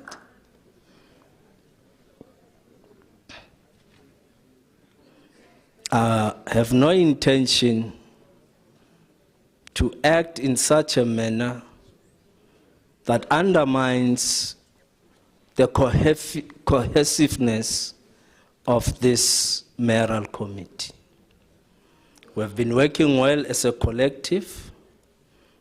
We have also worked very well with the intervention of the bomb squad, which I will explain once again to you without going back to your comments in council when I confirmed and announced the bomb squad. You were the first councillor in this chamber to stand up, pledged support to the bomb squad and the initiating of the mayor. We will share the recordings with you. The intention was to help us unlock the constraints that are in the city. The Systems Act says the mayor is empowered by law to establish partnerships, committees that he believes will be able to help in the execution of his functions. So nothing was illegal whatsoever. And that is why there are courts in South Africa, if we're unable to interpret the law, we then request those in the courts or in the legal field to help us interpret the law. Something soon will happen. We will finalize the P, sign off on what was supposed to have been signed off, and we can proceed with the implementation of the space optimization program, which only does not refer to Metro Center, but covers the entire city and all other 7 regions, so that we can build institutions or structures that government can house its employees and all other programs. So it's an important program. Whether we like it or not, I know Madam Zille, Mrs. Zille was here with respect, and what she was not briefed on are the following issues. One, the report from Labour, which confirms that the building does no longer comply with health and safety standards. 2, the report from insurers, who confirms that this building is now uninsurable. Thirdly, the report from the engineers that confirms that structurally the building has problems. And we seem to forget so quickly that we ourselves as councillors, where our cars would be parked when we're in council, was presenting a risk to our own vehicles, as we know that there was some watery substance that was dripping, and had that substance reached your car would not be fixed in that particular spot. Quite a few of you became victims of that. So let's not pretend as if we don't know the truth. Should anyone have died in this building, then the government and the mayor would have been told, but the report said the following: you failed to act. And there will be a march of 25 people here in blue t-shirts saying the mayor did not act. So it's important that we put the Metro Center into context. Yes, the delays have been longer. We should have started with the construction and the approvals of the P. We will conclude it. We're looking at options of build, operate, and transfer, or a P. The P processes from the point of National Treasury have now been shortened.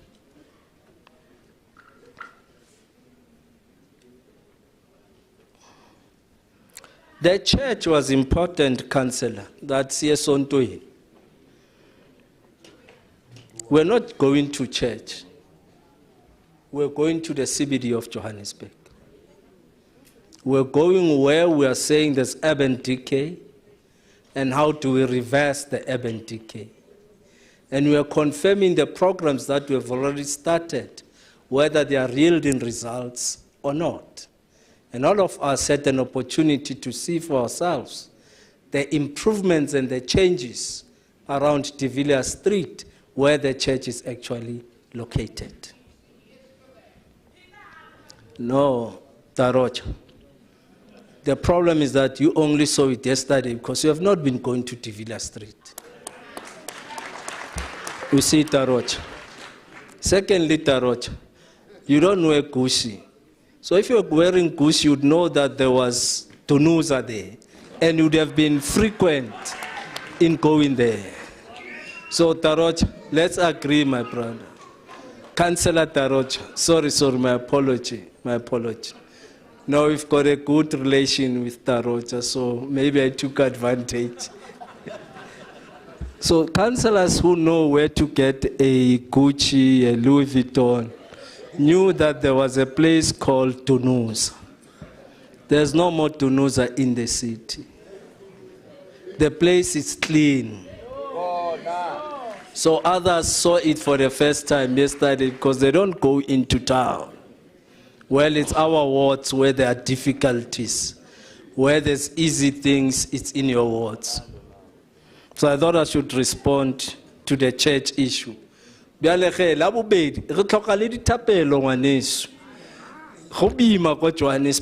thought Arian Rorapela Hanyani, Baro Tonolofats or Msevitso Ruyetang, Ritwell Lepil Ruyet. And Gerata commented how on the clinics we are doing very well in terms of our primary health care. We are doing quite well, which is not even our mandate. It's an unfunded mandate. An unfunded mandate in which we are also fighting to get our money back.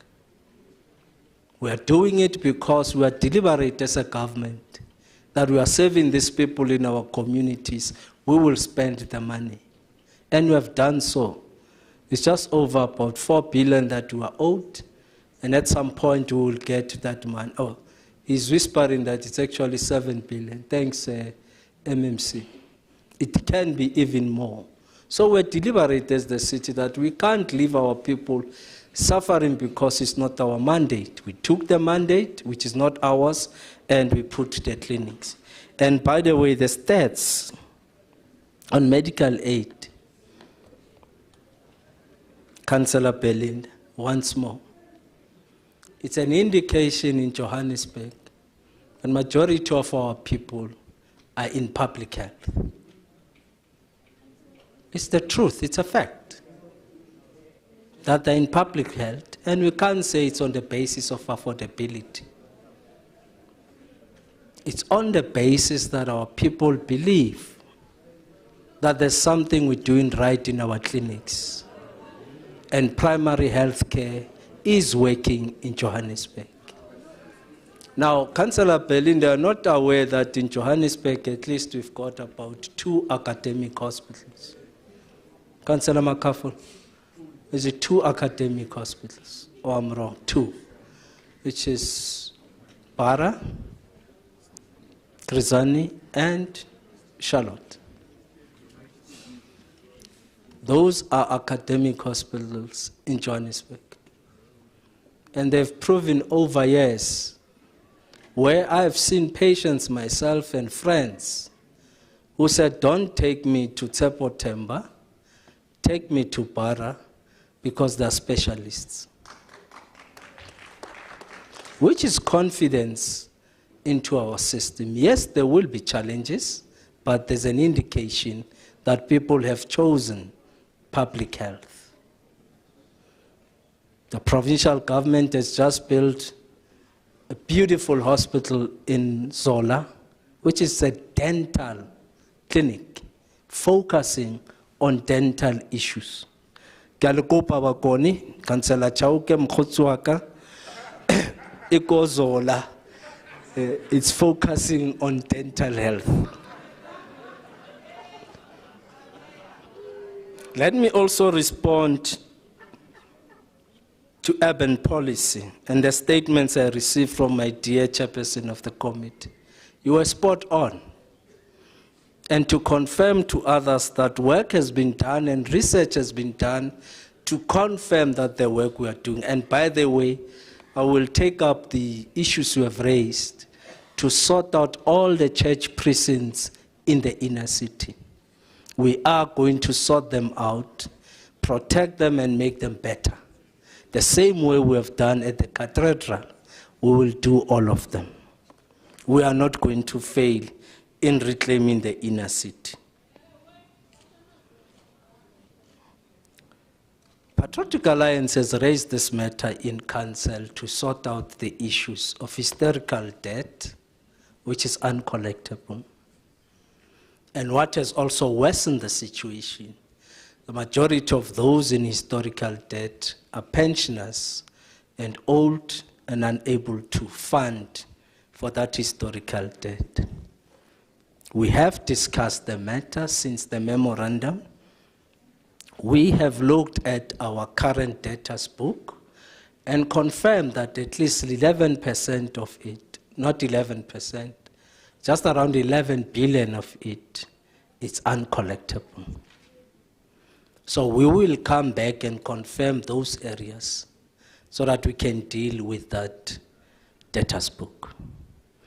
There's no problem in selling a debtors book to collect revenue. Now let's explain this because maybe the D8 would not understand, or Councillor Santana did not give a financial brief to Councillor Belinda. Vacant stands that we have, which are owned by individuals in Johannesburg, have not been paying for their rates and taxes. And that debtors has increased regardless of the efforts of the city to go after them. Now, there are two things that we'll be doing. One, we're going to sell the debtors book. We've evaluated it. It comes to about 3 billion rands, and we are going to sell it. And once we sell it, it means the city can then receive cash immediately when the person who's buying the debtors book will then go after those that are owing. So it's money we have never had, and it's money that will then come into the city.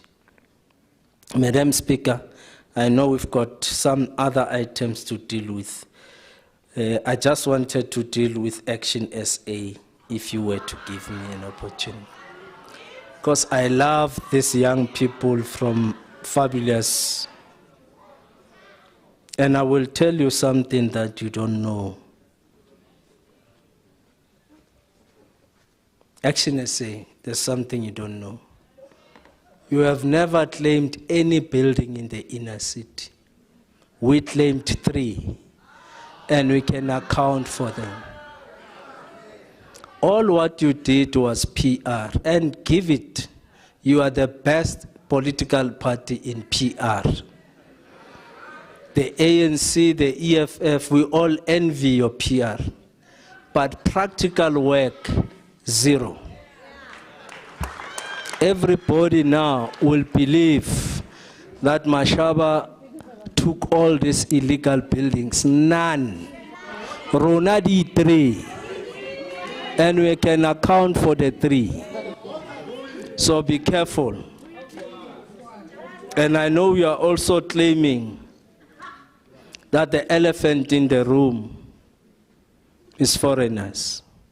The city made it clear that anyone who's illegal and undocumented in the country must leave. From when? From when? In our operation on Tuesday, 13 illegals and undocumented were apprehended, handed over to Home Affairs, and they are possibly now on their way back home to the country of their origin. So don't claim easy victories.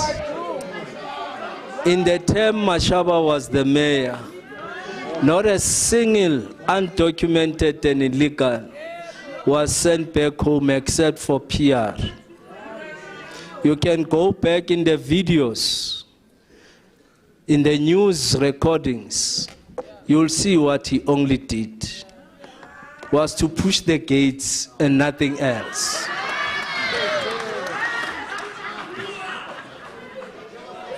Now, Mr. Mashaba says, we have not done anything as this administration. But he then goes further and say, I only had 3 years, I could not do anything.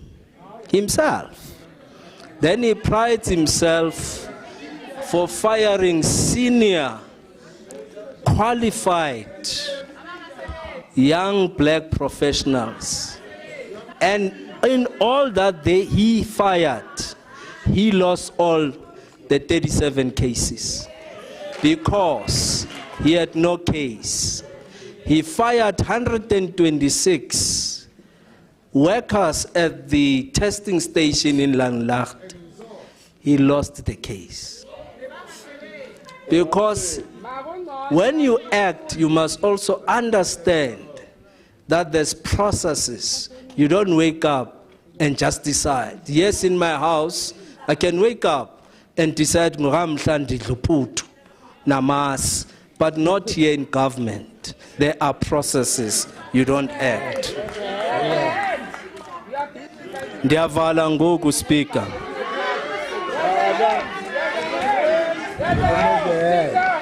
Ndiyavala.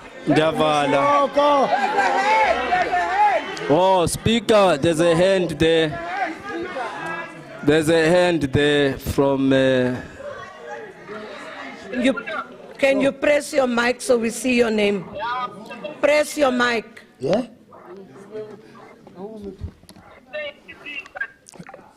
Thank you so much. No, I have not recognized you as Okay, Speaker.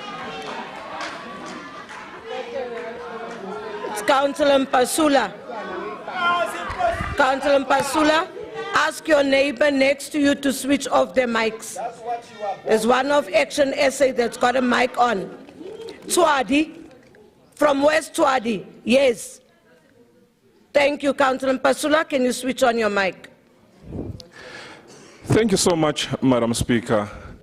I am rising on a point of order. And I'm rising on Rule 72. Executive Mayor, you are misleading this House. And I want to state it categorically that all the mayors that served under ANC, they cannot match Herman Mashaba, all of them combined.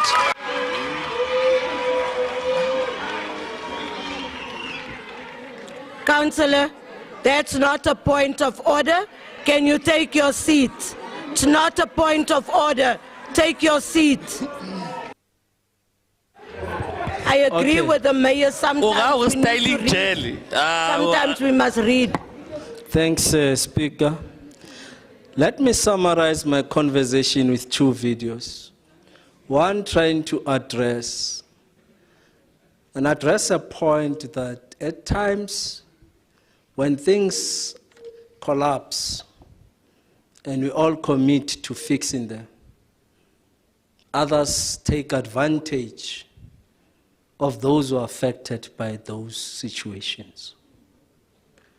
Others believe when things are done by other national groups, they are wrong. So let's prove with one video why other national groups are always reduced to something.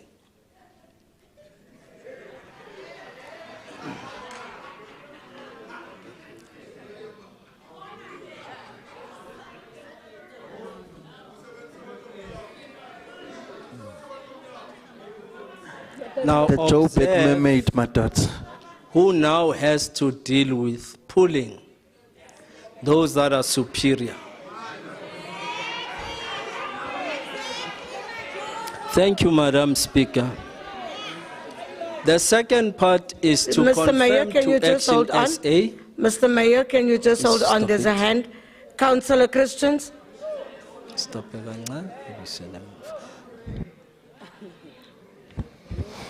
Thank you, Madam Speaker. Madam Speaker, I rise on a point of order that the utterance of the mayor is actually misleading this House. And the real... Councillor. Can I hear the point of order? Black men, you are on your Colleagues, own. switch off your mic. Can I hear the point of order? Colleagues, can I hear the point of order so that I can rule? Quick. Thank you, Madam Speaker. Madam Speaker, the mayor is trying to tell us that the DA is racist, but what he does is... No, Councillor, no. No. Well, what he does...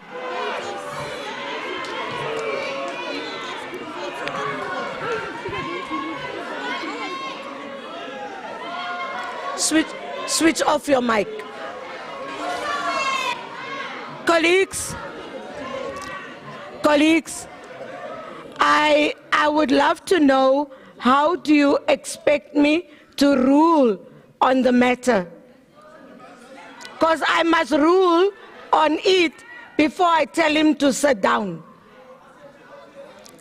Councillor Christians. Madam Speaker, I didn't finish, but they shouted. No, Councillor, you see now you're doing the same. You are doing the same thing. One wrong doesn't fix another wrong. But I didn't allow you to speak. No, I was speaking to them and then I was coming to you. Please, Councillor, we don't have time. So what did you want to say about racism? Thank you, Madam Speaker.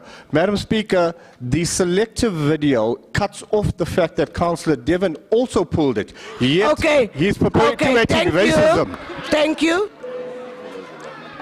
It's not a point of order. Executive Mayor, can you go to your next video?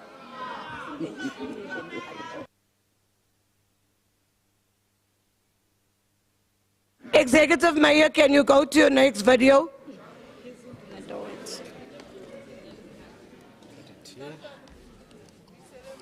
This one is very important. Unfortunately, there's no sound. Maybe if we keep quiet, we can hear the sound. It doesn't come through. There's no sound. Okay. Unfortunately, the sound did not come through. Now, this ordinary citizen in the inner city tries to deal with the matter of what the city is doing in Johannesburg CBD. He's saying, thank you to the City of Johannesburg. We are seeing the work that you are beginning to do. You are cleaning the city. You are focused on cleaning the city. This video on TikTok is not AI. The problem with the councillors, you thought your leader had done something in the city. No, it's okay, don't worry about it. And you believe that your leader was able to clean the inner city.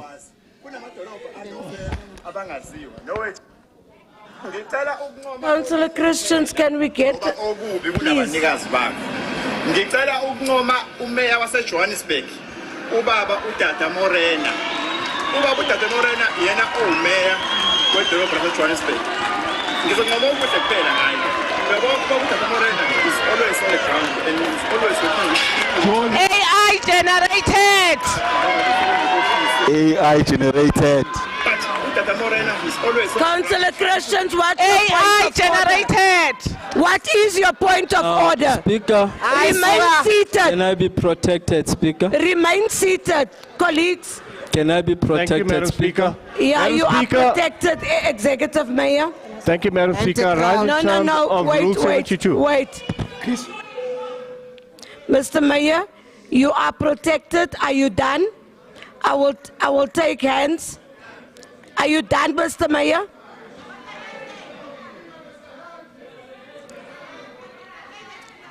Colleagues, you are Thanks, very Speaker. well aware that we have another meeting. Thank Thanks, you. Speaker. Let me conclude, Speaker, to thank councillors as we presented our last state of the city before the term ends. and say to all of you, thank you very much for these robust engagements. And we will continue to have until the 4th of November. To revolutionaries this side, I want to thank the revolutionaries for the work that we continue to do. Madam and Speaker, more can you work please stop looking down? that we're still going in the inner city and in Johannesburg. And thank you very much. Inko. Thank you, Executive Mayor. Ellen for Mayor. Believe in Joburg. We now proceed with announcements.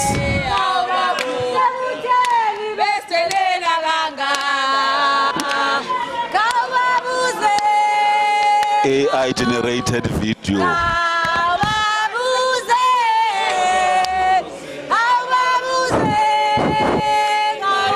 Ningastubuli.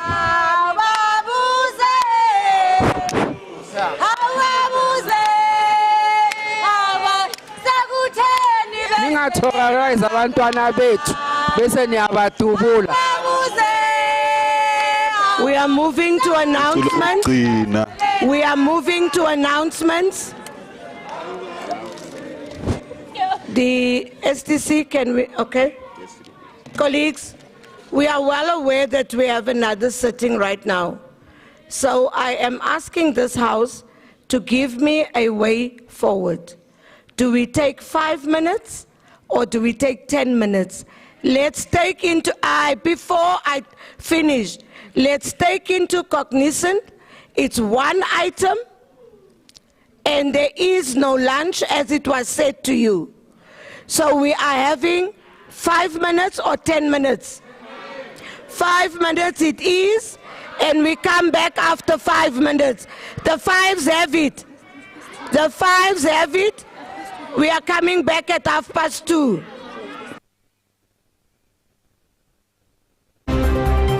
This meeting is legally